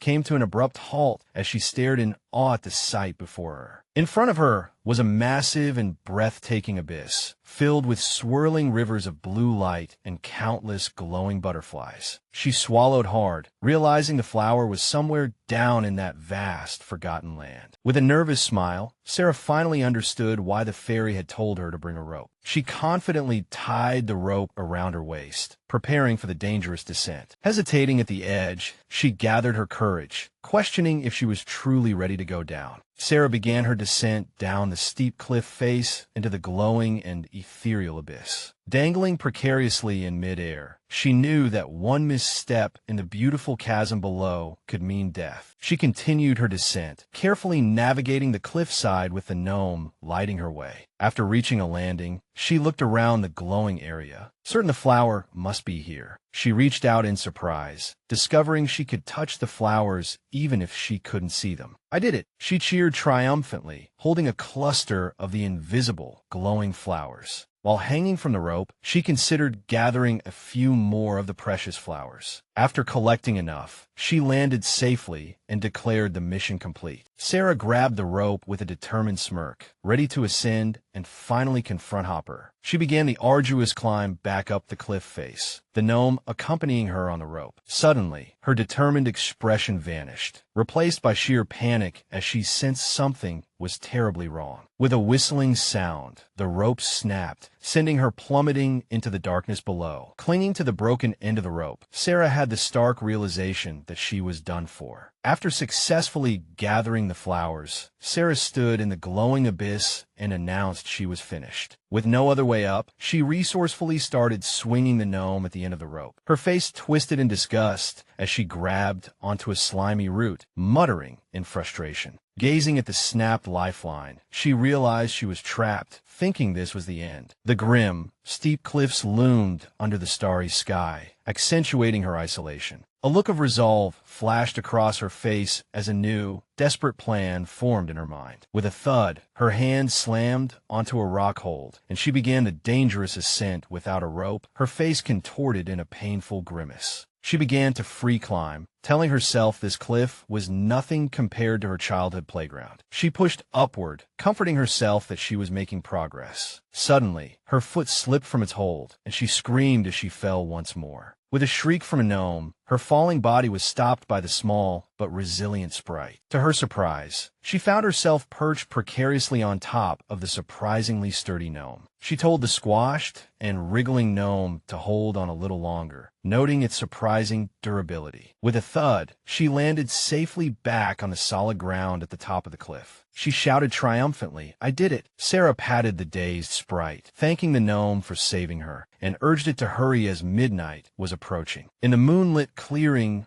Hopper and his swarm were waiting, their buzzing filling the tense silence. Sarah appeared before him, cupping her hands to proudly display the glowing, forgotten moonflower. Hopper stared at her in disbelief, demanding to know how a human could possibly have found the flower. A tremor of shock seemed to ripple through his massive, iridescent wings. He loomed over Sarah, his imposing figure casting a shadow as he inspected both her and the flowers. Hopper looked at the ethereal flowers in his hand, questioning if they were truly the real, forgotten moonflowers. Still in shock, he couldn't believe his eyes, convinced that it was impossible for a human to find the flower. Sarah explained that she couldn't see it either, reminding him that this world wasn't created just for humans. Noticing the happily chirping gnome at her feet, Hopper correctly deduced that it was interspecies help that had assisted her. The moonflower emitted a brilliant flash, illuminating the entire forest clearing. Hopper fulfilled his promise, stating that he was a bee of his word and prepared to leave. "Wait, Hopper," Sarah called out to the giant bee as he was about to turn and leave. He turned back, and Sarah made a proposal, asking for a chance to try something that might sound like a trick. Sarah showed empathy, mentioning the devastating elven forest fire, but Hopper coldly refused to discuss it. Despite the rejection, her expression hardened as she prepared to make her request. She made a shocking proposal. She would try to return the forgotten moonflower to the elven forest, leaving Hopper speechless. When Hopper asked how this could be done, Sarah suggested entrusting the flower to Marcel, the plant caretaker, believing he would understand its value and nurture it carefully. She asked Hopper to wait a little longer instead of leaving right away, her face filled with a hopeful expression. Hopper remained silent and motionless, contemplating her completely unexpected proposal. Hopper expressed his deep-seated prejudice, claiming he couldn't trust humans, which made Sarah's hopeful expression falter. However, he admitted that, interestingly, a single sentence from her had given him a sliver of hope. Hopper announced he was leaving for now, and his swarm began to dissipate into the night sky. Sarah watched him go, somewhat surprised by his abrupt decision. Confused, she muttered aloud how he could possibly know certain things. Hopper mysteriously replied that she didn't need to know, but offered information about Ron Steeler as a reward. As a parting gift, he revealed that Ron Steeler was inside the inner wall. Sarah ran through the magnificent greenhouse towards an ecstatic Marcel, announcing that the queen bee was back in the insect room. Marcel marveled at her success in bringing back the flower, lamenting that he couldn't see it, after which Sarah made a request. She presented the glowing, invisible moonflower to a shocked Marcel, who gasped in disbelief. He tentatively reached out, sucking in a breath as he felt the flower's presence, even though his eyes saw nothing. Sarah asked him to care for the flower in the plant room, a request that left him utterly stunned. Marcel panicked at the impossible task, but Sarah gravely reminded him that the flower would be lost forever without care. Sarah gazed at the horizon, worried that if humans discovered the flower's location, it might be picked to extinction. Her quiet determination was evident as butterflies fluttered around the glowing blossoms. She had to protect this flower. As Marcel sat in silence, Sarah stated her condition. They could not let a flower already forgotten by humans disappear forever. Marcel agreed, acknowledging that it was the Bureau's duty to protect such species. As he looked out at the greenhouse, Sarah and Marcel enthusiastically encouraged each other, determined to succeed in their shared mission. Under the full moon, Sarah's final plea to Marcel echoed. Sarah arrived at a dimly lit room where she was greeted by a woman who recognized her as a caretaker. As a gesture of cooperation, the woman invited Sarah to sit and requested a personal favor while a white-haired man watched from the side. The woman leaned in closer, slyly asking if Sarah knew the one thing vampires truly wanted. Sarah correctly guessed human blood, but was confused as she had already provided blood packs. The woman countered that fresh blood was different, her eyes glowing red as she bared her fangs, whispering that just one taste would be enough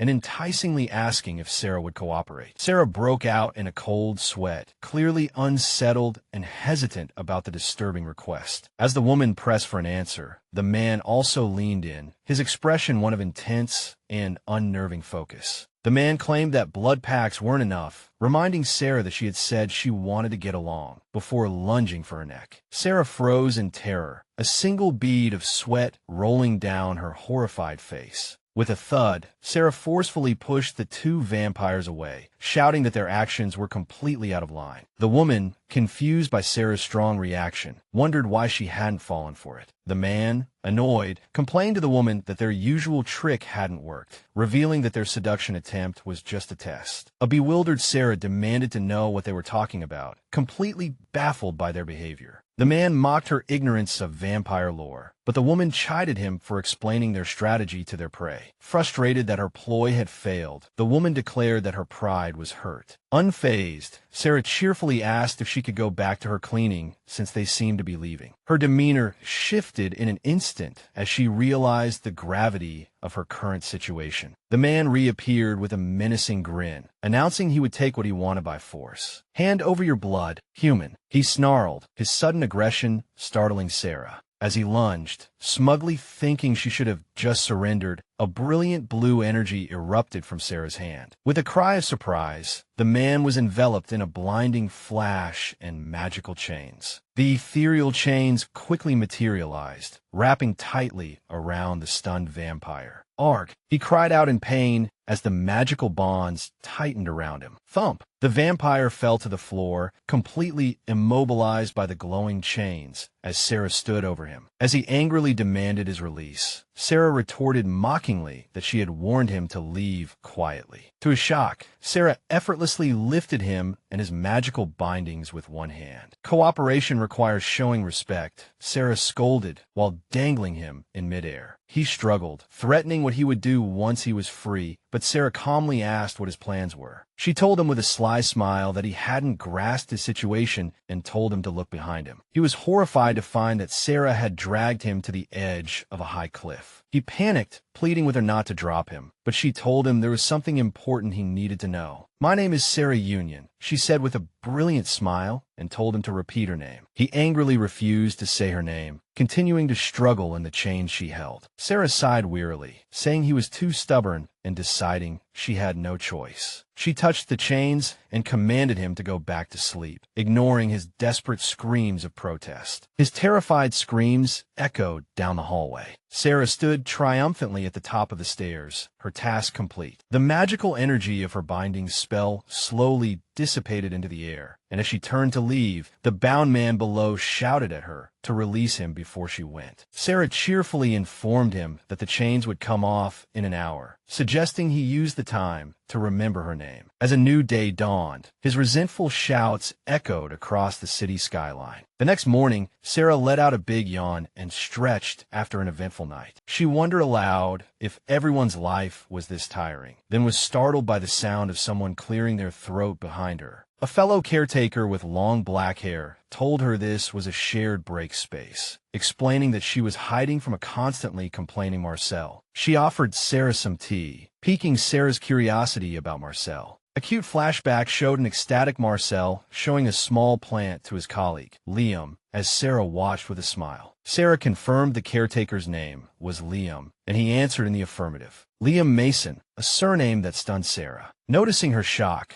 Liam confirmed that he was indeed from the infamous Mason family and told her not to be nervous. As Liam poured the tea, Sarah recalled that she had definitely heard of the Mason family before. The glowing Mason family crest appeared, noted as a family that no noble could be unfamiliar with. A flashback explained that after the Species War, the Mason family was one of many noble houses that went bankrupt due to merchant monopolies. Sarah chuckled, guessing that rumors of her family's fall had spread. Liam confirmed he had heard some details and mentioned someone named Ron Stiller. It caused some trouble. Sarah explained that he stole something from the angry vampires, and Liam commented that the man always had a bad attitude. When Sarah asked what kind of person he was, Liam bluntly described him as extremely lazy. Liam continued to explain that when Ron wasn't working, he would just sleep or hang around his room. He added that Ron didn't care about anything that didn't directly concern him. Sarah gave a wry smile at the thought of a lazy thief, while Liam took a sip of his tea, stating that was all he knew. After a moment of silence, Liam set his cup down with a soft clink. Liam addressed Sarah as the new girl, immediately getting her attention. He issued a stern warning, telling her that digging any further could put her in danger. Confused by the sudden warning, Sarah asked what he meant. Liam sighed softly before elaborating on his suspicions. He revealed that, in all his time there, he had never seen Ron Stiller leave through the main gate. Liam explained that he often ran into Ron in the high-heel shopping district, a place inside the inner wall that commoners could enter but rarely visited, which he himself could also go to. He added that the noble residents there clearly showed contempt for him, which made Sarah thoughtful. Sarah questioned how Ron Stiller, as a non-noble, could possibly be inside the inner wall. Liam shared her sentiment. She grew more suspicious, wondering aloud why some people seemed to want the investigation to stop. Liam confirmed his account, stating that every one of his encounters with Ron was inside the inner wall. He recalled that Ron always seemed to be waiting for someone, and the image showed a hooded man. Liam speculated that Ron was either hiding his true identity or was being protected by someone powerful. Sarah mused that if the item Ron stole wasn't contraband, they might be in luck. Liam concluded their conversation, stating that finding Ron or the stolen item would be nearly impossible. Liam announced he had to leave and stood up. Sarah apologized for taking up his time, but he found it amusing. Liam bid her farewell with a friendly smile, and Sarah wished him well as he left. Exhausted, Sarah stretched, glad that she had at least learned something useful. She wrote down a note. Ron Stiller was still inside the inner wall, a place restricted to royalty, nobles, and their staff. The magnificent castle loomed, a symbol of the elite who lived and worked within it. Feeling overwhelmed, Sarah suspected that powerful forces were actively obstructing the investigation. Walking up the stone steps, Sarah worried that her progress was far from enough to satisfy the Vlad family. She debated whether going out directly was a good plan, but quickly dismissed it, knowing that Secretary Delma wouldn't approve. Sarah decided her best option was to convince the deputy director to plead her case to the secretary. As she crossed the courtyard, she stopped short, spotting a mysterious figure ahead. A person in a dark, hooded robe stood silently by a statue, their head bowed. Sarah approached the figure cautiously, offering a hesitant greeting. She introduced herself as Sarah Union, explaining that she was new. Without warning, the robed figure forcefully grabbed her wrist. Sarah cried out, her eyes widening in alarm at the sudden attack. Sarah reacted instantly, kicking the attacker away and yelling for him to let go. She angrily demanded he release her, warning that she would have to use force if he didn't comply. The man's grip loosened for a moment, but he lunged again as she staggered back. With a thud, Sarah fell hard to the ground, crying out in pain. She looked up from the ground, threatening to call the administration on the silent and shadowy figure. To her horror, the man's body began to bubble and melt into a grotesque, amorphous slime. The viscous, blob-like creature continued to expand and morph, making ominous splashing and gurgling sounds. Sarah screamed in terror, realizing the creature that had just melted into a puddle before her was definitely not human. A voice from her communicator explained that the creature, made of living clay, had slipped into the bushes near the building. Now truly lost, she sighed in frustration and looked around at the lush, beautiful garden. Despite being trapped, she couldn't help but feel a sense of wonder, admitting the maze's design was absolutely breathtaking. As she wandered, her attention was drawn to 3 glowing cards floating mysteriously among the flowers. She recognized with surprise that the magically infused flowers were the same as the ones in the Count's mansion. A hand suddenly reached out and snapped the stem of a pink flower. A white-haired young man peeked out from behind a wall of flowers, cheerfully calling Sarah's name, which made her scream. Sarah angrily scolded the youth, whom she called Phantom, saying he nearly gave her a heart attack and cutting him off before he could explain his ethereal nature. Sarah questioned how Ron Stiller, as a non-noble, could possibly be inside the inner wall. Liam also agreed with her suspicion. Phantom playfully pointed out her predicament, and Sarah asked suspiciously if he was planning to help. Stunned by his apparent offer, she asked him to repeat himself. Sarah questioned him skeptically, asking if he was serious and if there was a catch, but Phantom assured her he was sincere. He asked why she was so distrustful, and she lamented that everyone at the Bureau seemed to have ulterior motives. Phantom earnestly promised his help came with no strings attached, leaving Sarah to contemplate his offer. He flashed a confident and charming smile. Trusting him for the moment, Sarah asked him to lead the way. Phantom excitedly floated into the air, boasting that no one knew the bureau better since he was always wandering around. Sarah watched him, momentarily speechless at his strange enthusiasm. Still wary, she confirmed that he really wanted nothing in return, to which he cheerfully replied, "That's right." His genuine happiness left Sarah completely stunned. She looked down, a thoughtful and slightly embarrassed expression on her face. Feeling a bit guilty, Sarah called out to Phantom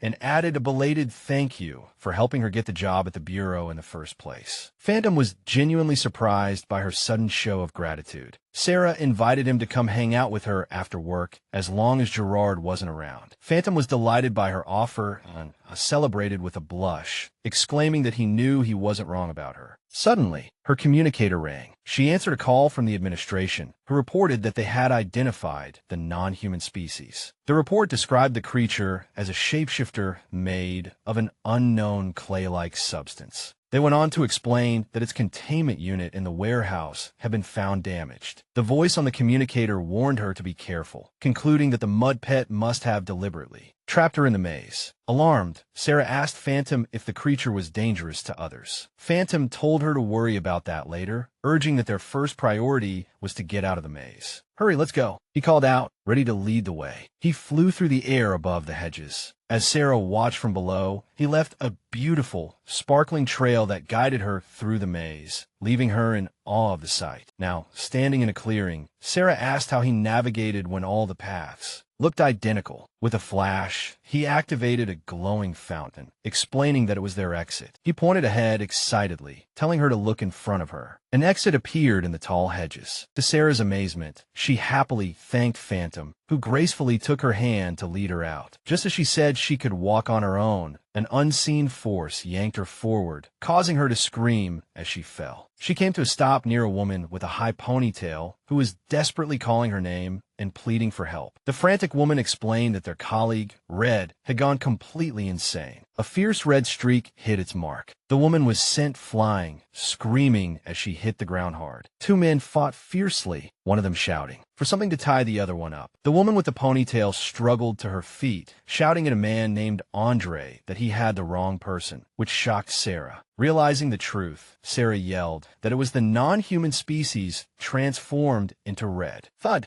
A red-haired man was thrown violently into the air, shocking two onlookers. With a crack, Liam kicked a red-haired man to the ground as a purple-haired woman cheered him on. The red-haired man found himself trapped in glowing magical chains, just like the vampire before. The woman angrily questioned a man who looked identical to him about where he had been, while the bound one wondered if he was seeing a doppelganger. Sarah calmly approached the bound man, reminding him that he still needed to eat. He reacted angrily when Sarah correctly identified him as a mud pet. Sarah confronted the mud pet, accusing it of being the one who trapped her in the garden. The mud pet melted back into its slime form, shouting that being locked in a dark place by humans prevented it from shapeshifting. Ugh! The creature writhed in agony, fully reverting to its slime form, but still bound by the magical chains. As Sarah pondered the sounds the creature was making, the other red-haired man asked if she could understand it. The woman explained that the administration had kept the mud pet in a box, which had apparently broken, allowing it to escape. Liam sighed, explaining that he had heard of mud pets, a species that can shape-shift like clay. He elaborated that all non-human species have core instincts, using vampires' attraction to darkness as an example. He speculated that shape-shifting was the mud pet's primary instinct, just as guests were drawn to Phil. Sarah listened intently, her expression growing serious as she processed the information. Then she considered the situation from the mud pet's perspective, realizing what that box must have felt like to it. The realization hit her hard, and she gasped with a look of empathy and horror. The group stood together in the courtyard, looking down at the now docile and captured mud pet. Sarah bent down, gently promising the creature that she would release it from its magical bond soon. With a brilliant flash of energy, the magical chains binding the slime creature shattered. "Oh, it's shape-shifting!" someone exclaimed as the group watched the freed mud pet begin to change its form. Suddenly, a figure walked into frame. The mud pet had transformed into a perfect copy of Liam. shocking everyone. Ugh.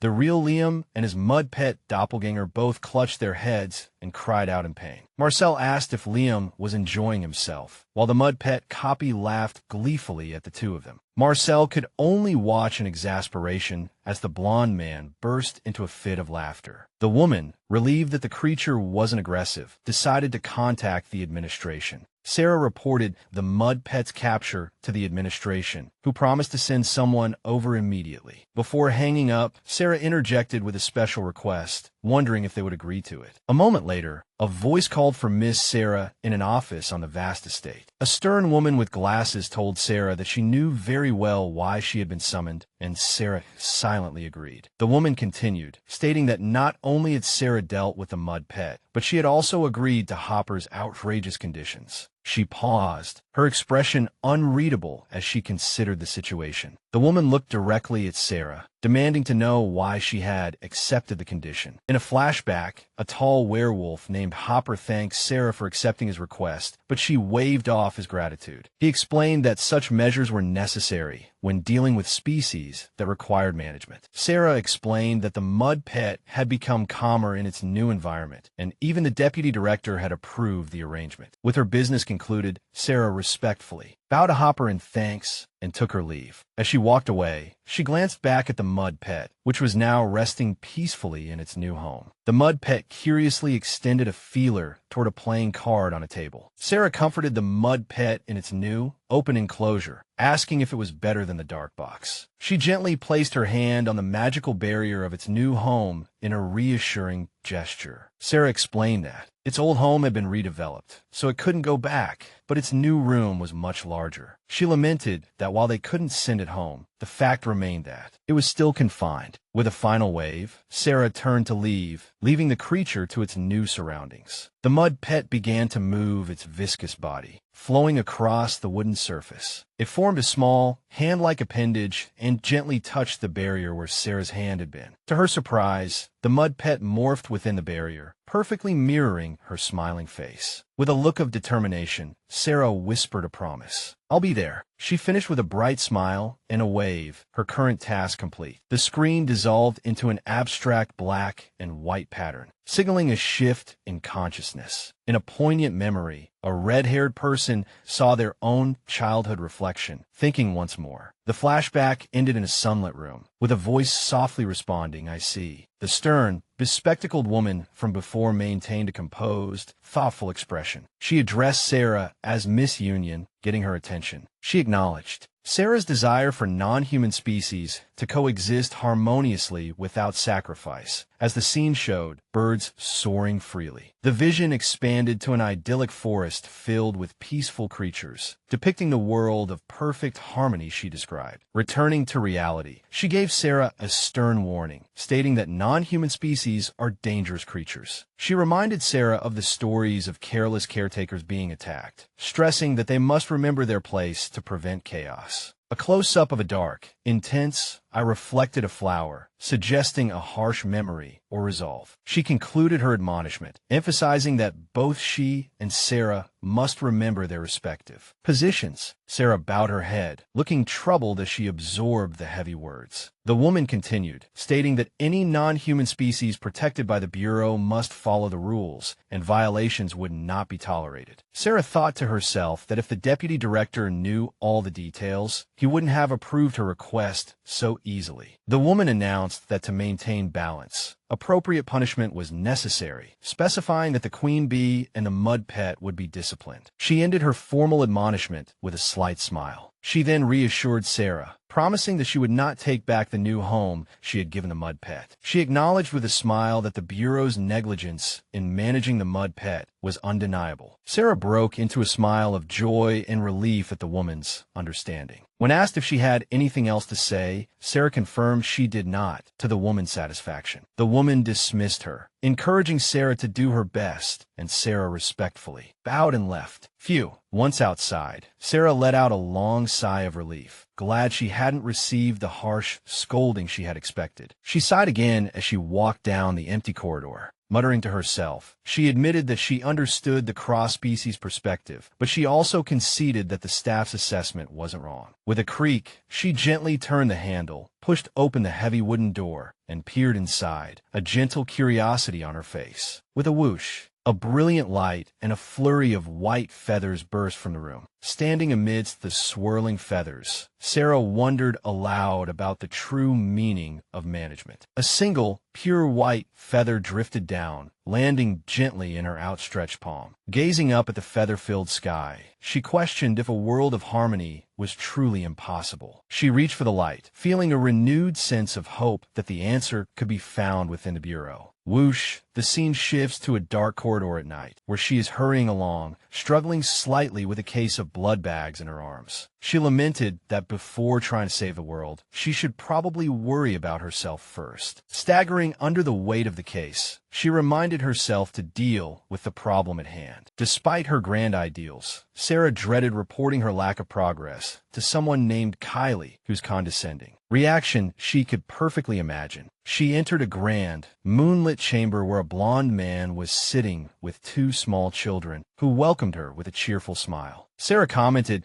that it was incredible to see him outside and asked if he was waiting for her. The man stood to greet her, asking if she had found anything. Explaining that she was there to report her progress, Sarah reported her findings. Ron Steeler seemed to still be hiding somewhere within the inner wall. She presented documents, explaining that he had also been spotted out and about occasionally. She concluded that Ron, a commoner, was being protected by a powerful figure within an area restricted to nobles. Just as she had expected, Kylie scoffed with the exact condescending tone she had imagined, startling her with his accuracy. His expression turned serious as he speculated that the location might be High Heel, a district within the inner wall. Sarah agreed, explaining that there must be other witnesses and that the local nobles or staff likely knew him. Suddenly, Kylie grabbed her arm, his expression turning sinister as he pointed out that the real question was whether Ron had already sold the item. The camera focuses on his hand gripping her uniform, his crimson eyes flashing with intensity as he attempts to use a vampire's charm on her. Slap! Sarah instinctively slapped him hard across the face, breaking his concentration. A shocked Kylie realized she was immune to his charm, while Sarah panicked, horrified that she had almost fallen for it again. The white-haired vampire nervously told Sarah that her siblings' tricks wouldn't work on him, adding that she was at the bottom of the rankings. Sarah ignored his comment, warning that someone might have already used the rubies, but he remained fixated on the insult. Elsewhere, Noah and Mia, drinking from blood bags, noted that the one called Kylie's power had failed and that the rubies must be found. Frustrated, Sarah lamented that there was no way to sense the rubies' presence, even if they were nearby. A voice from the shadows calmly stated that there was indeed a way. Sarah was stunned as the voice elaborated that there was a method to know when the rubies were near. The white-haired vampire crossed his arms, warning Sarah that she probably wouldn't like the method he had in mind. Sarah stated firmly that she was in no position to be picky, as their mother had threatened to tear her apart if she failed. He sneered, promising that if she did as he instructed, she would be able to sense the ruby's location. She accused him of joking, but he coldly retorted, asking if he looked like he was joking. He explained that since the rubies were the life force of vampires, they could instinctively recognize their presence. The explanation continued, revealing the plan was not to drink her blood, but to mix their blood with hers by injecting even a small amount of vampire blood into her system, so she could definitely detect the gems. He concluded that there was no other way, as the injection was impossible without him biting her. A worried Sarah asked what would happen to her afterward, and if she could ever return to normal. He clarified that while she wouldn't become a vampire, the mismatched blood would cause pain, even near death. Sarah recoiled in horror, whispering his chilling words back to herself. Deciding the idea was too risky for now, she told him she would only reconsider if it became absolutely necessary. He watched her walk away with a look of cool calculation in his eyes. Later, while mopping the floor, Sarah contemplated the terrifying prospect of being injected with vampire blood. She scrubbed furiously, dismissing the idea as impossible due to the risk of fatal pain. The risk was simply too high, she concluded, deciding to abandon the plan. With renewed determination, she declared her new mission. She had to find Ron Steeler. She walked to an office, and after she knocked, a voice invited her in. Sarah entered cheerfully, informing the deputy director she would be stepping out for a bit. Her gaze fell on a clipboard holding travel permit records. She realized that she too had to log her departure time and reason. The requirement sparked an idea, and she began to write. She realized that Ron Steeler must have also submitted travel permits, which could be a key clue to tracking him down. Sarah requested to see the recent travel permits, and the deputy director agreed to stamp her request. He paused, looking at her curiously. He asked why she wanted to see them, and a nervous Sarah tried to come up with a reason. She fabricated a story, claiming her predecessor got along so well with the vampires that he even gave them gifts. In a cute, exaggerated flashback, she explained her predecessor's supposed generosity to the baffled deputy director. She continued her act, pretending to have a hard time getting along with the vampires. Putting on a tearful performance, she claimed she wanted to find out which gift shops he had visited for inspiration. With a desperate plea, she asked if there was any way she could see the records. She turned on the puppy dog eyes, which seemed to work on him. Success. Sarah internally cheered at the success of her acting. The deputy director rummaged through a messy filing room, reasoning that since Ron Steeler had already escaped, no one would complain about her looking at the low-security permits. He handed her a stack of documents, telling her to look quickly and return them immediately. Sarah got to work sifting through the permits. While he returned to his desk, she flipped through dozens of vaguely written permits, finding it difficult to track anyone's movements. She stopped short, her attention caught by a unique black travel permit. The deputy director explained that travel to private lands owned by nobles required specially marked permits. A flash of lightning illuminated a grim castle, and Sarah recognized the destination. With dawning horror, she stared at the permit, realizing it was for Count Carlos's estate. Now outside, Sarah steeled her resolve, hoping to find some information.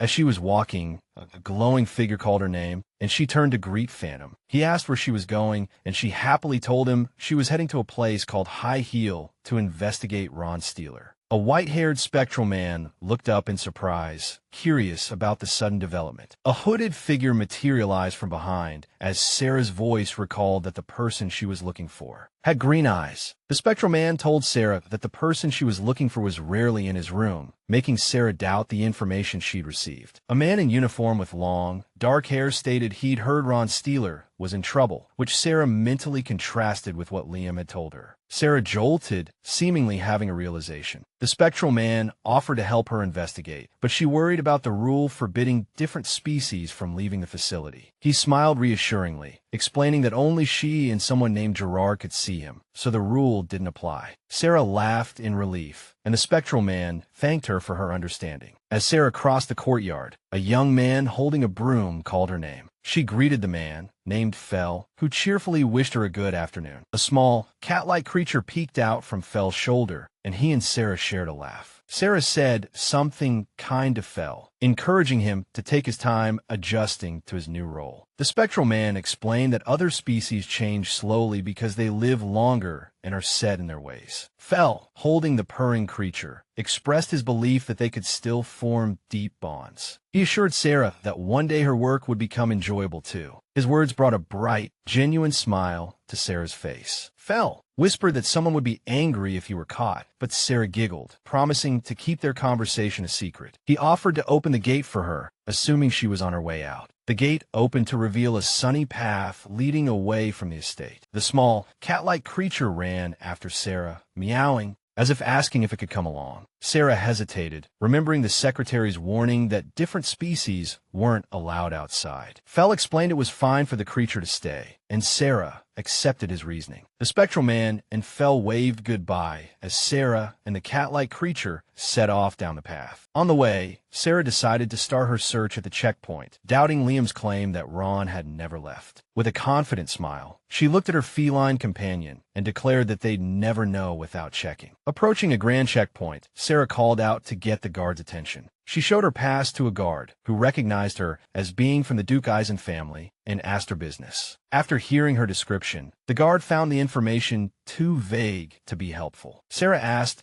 if anyone from the Duke Eisen or Count Carlos families had passed through, but he confirmed they hadn't. The guard consulted his colleague, who just shrugged in response. He then recalled that while no one had left, a red-haired woman had indeed entered, making Sarah realize he was talking about her. Concluding they hadn't seen the person she was looking for, the spectral man reappeared, looking thoughtful. Sarah thanked the guard for their time and walked away. With the investigation at a dead end, she sighed in frustration, admitting it was difficult to find someone with so little information. The spectral man agreed that Liam seemed to be right and suggested they check other locations, to which Sarah cheerfully agreed. Wow! Sarah was struck by the sight of a huge, bustling town square. She marveled at how spacious the place was, and the spectral man seconded her assessment, contemplating the town. Sarah wondered aloud what Maria's market was like. With a bang, she pointed ahead with renewed determination, ready to start her search in town. Sarah began asking the locals, but a maid and a bearded man both shook their heads. Unable to get help, she moved on to a man and an older woman, but they had no information either. After questioning many confused townspeople, Sarah's search came up empty, leaving her frustrated. Exhausted, Sarah massaged her sore shoulders with a weary expression. The spectral man sighed, concluding that no one in town seemed to have seen their target. Standing in the street, he asked what to do next, while Sarah complained that her feet hurt. He agreed, but noted that it felt wrong to leave empty-handed after so much effort.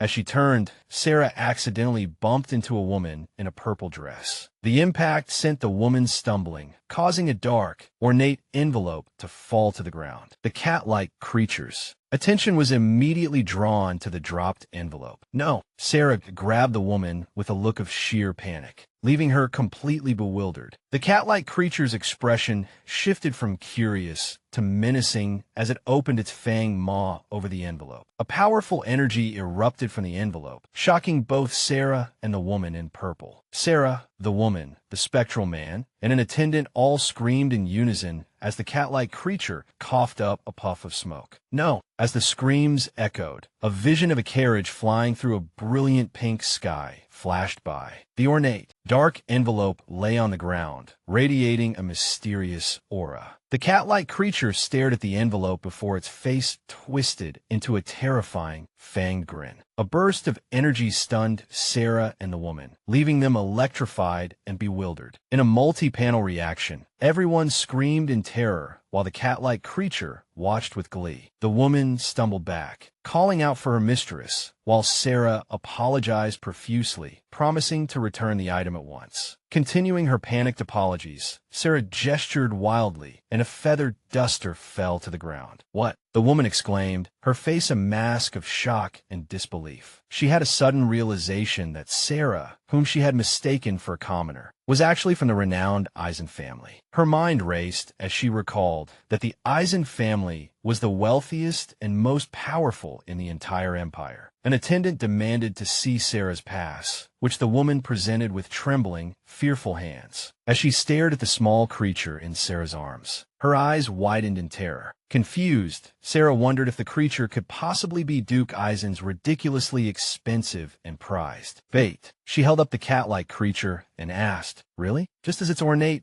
blue collar began to glow. "Tui." The cat-like creature spat disdainfully, causing the woman and her attendant to recoil in disgust. "Ugh." The woman bit her thumb in frustration, struggling to contain her anger. She reluctantly conceded, warning Sarah to never let it happen again. With one last glare, she and her attendant turned and hurried away, still holding the creature. A bewildered Sarah simply asked, "Wow." Sarah marveled at the sheer power of a family name, while the spectral man drily asked if she was only just realizing that. The spectral man urged her on, saying it was time for them to leave. The scene transitions to a serene image of a white-haired man against a backdrop of purple clouds. The title appears, Bureau for the Protection of Different Species. A chibi version of Sarah fumed, her nose comically elongated with rage. A cup of tea was placed gently on the table with a clink. A man with long, dark hair asked what happened, while another person complained that something was too unfair. Wah! Sarah cried into her tea, lamenting the poor treatment of commoners and how she had been turned away from a shop. A purple-haired woman explained to the others that Sarah had been denied entry to the Maria Trading Company on her first trip to High Heel. A red-haired man laughed, saying she should have taken a noble with her. The woman chided him for bringing it up in front of Liam, but Sarah calmly retorted that nobles should be called nobles. Sarah changed the subject, mentioning something that intrigued her more than the trading company, piquing everyone's interest. With a serious expression, she asked the group if they knew what happened after a vampire bite. A blond man corrected a common misconception, explaining that becoming a blood thrall was just a myth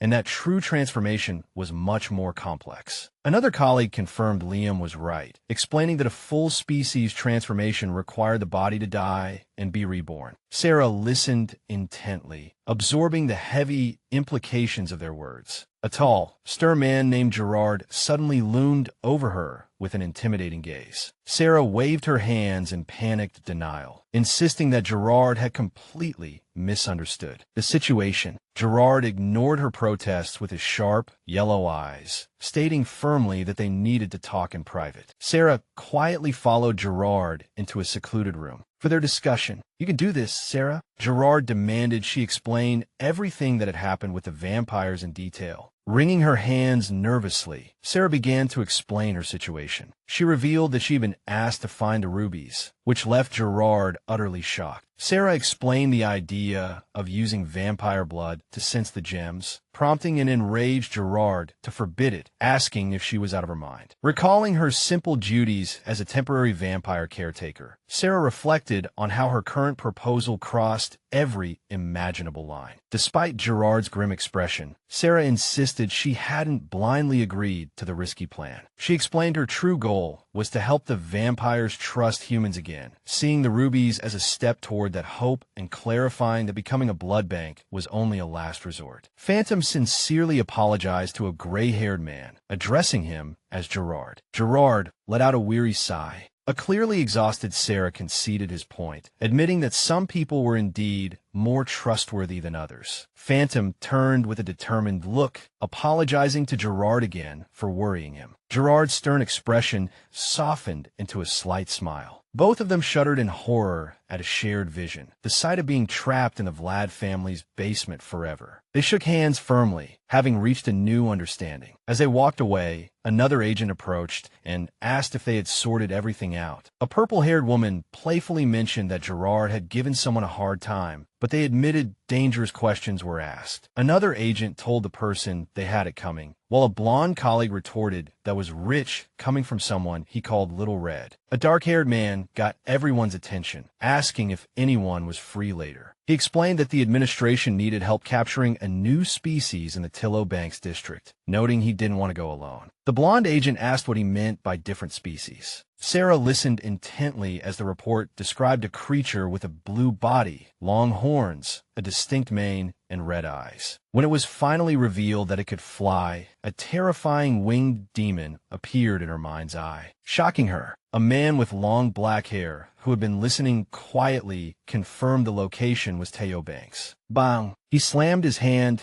decisively on the table. He stood up with sudden resolve and declared, "Count me in." The story briefly pauses, showing snippets of other tales of romance and adventure. As the main story prepares to resume, a voice echoes, calling for creators to join the adventure. The scene shifts to a bright, sunlit path through a dense forest, with an estate visible in the distance. East Teovangs. Sarah and the long-haired man arrived quickly, and she cheerfully noted they were early. He asked if she was nervous about her first field mission, but she insisted she was looking forward to it. He was pleased by her enthusiasm, calling her a motivated rookie. Before they began, he informed her that he had gathered some extra information for this important mission. He revealed their target was a solitary male with no family, a detail Sarah considered thoughtfully. He warned that the creature could become aggressive if cornered, a behavior Sarah recognized from past experience. Her thoughts were briefly interrupted by a bizarre image of an angry croissant, making her question her dessert preferences. He concluded that the target was spotted near the Teo Vang's forest and the Carlos family estate, suggesting they start their search there. He pointed in the intended direction, telling her to contact him if anything happened, and she readily agreed. As he walked away, Sarah wondered if the Count had been informed, as the creature's description seemed to fit too well. She gazed at the distant estate, thinking it had been a while since her last visit to the Count's lands. Sarah made her way up the overgrown path toward the main gate. A voice suddenly called her name, and she saw a familiar servant at the gate. The servant's face was alight with pure, unadulterated joy.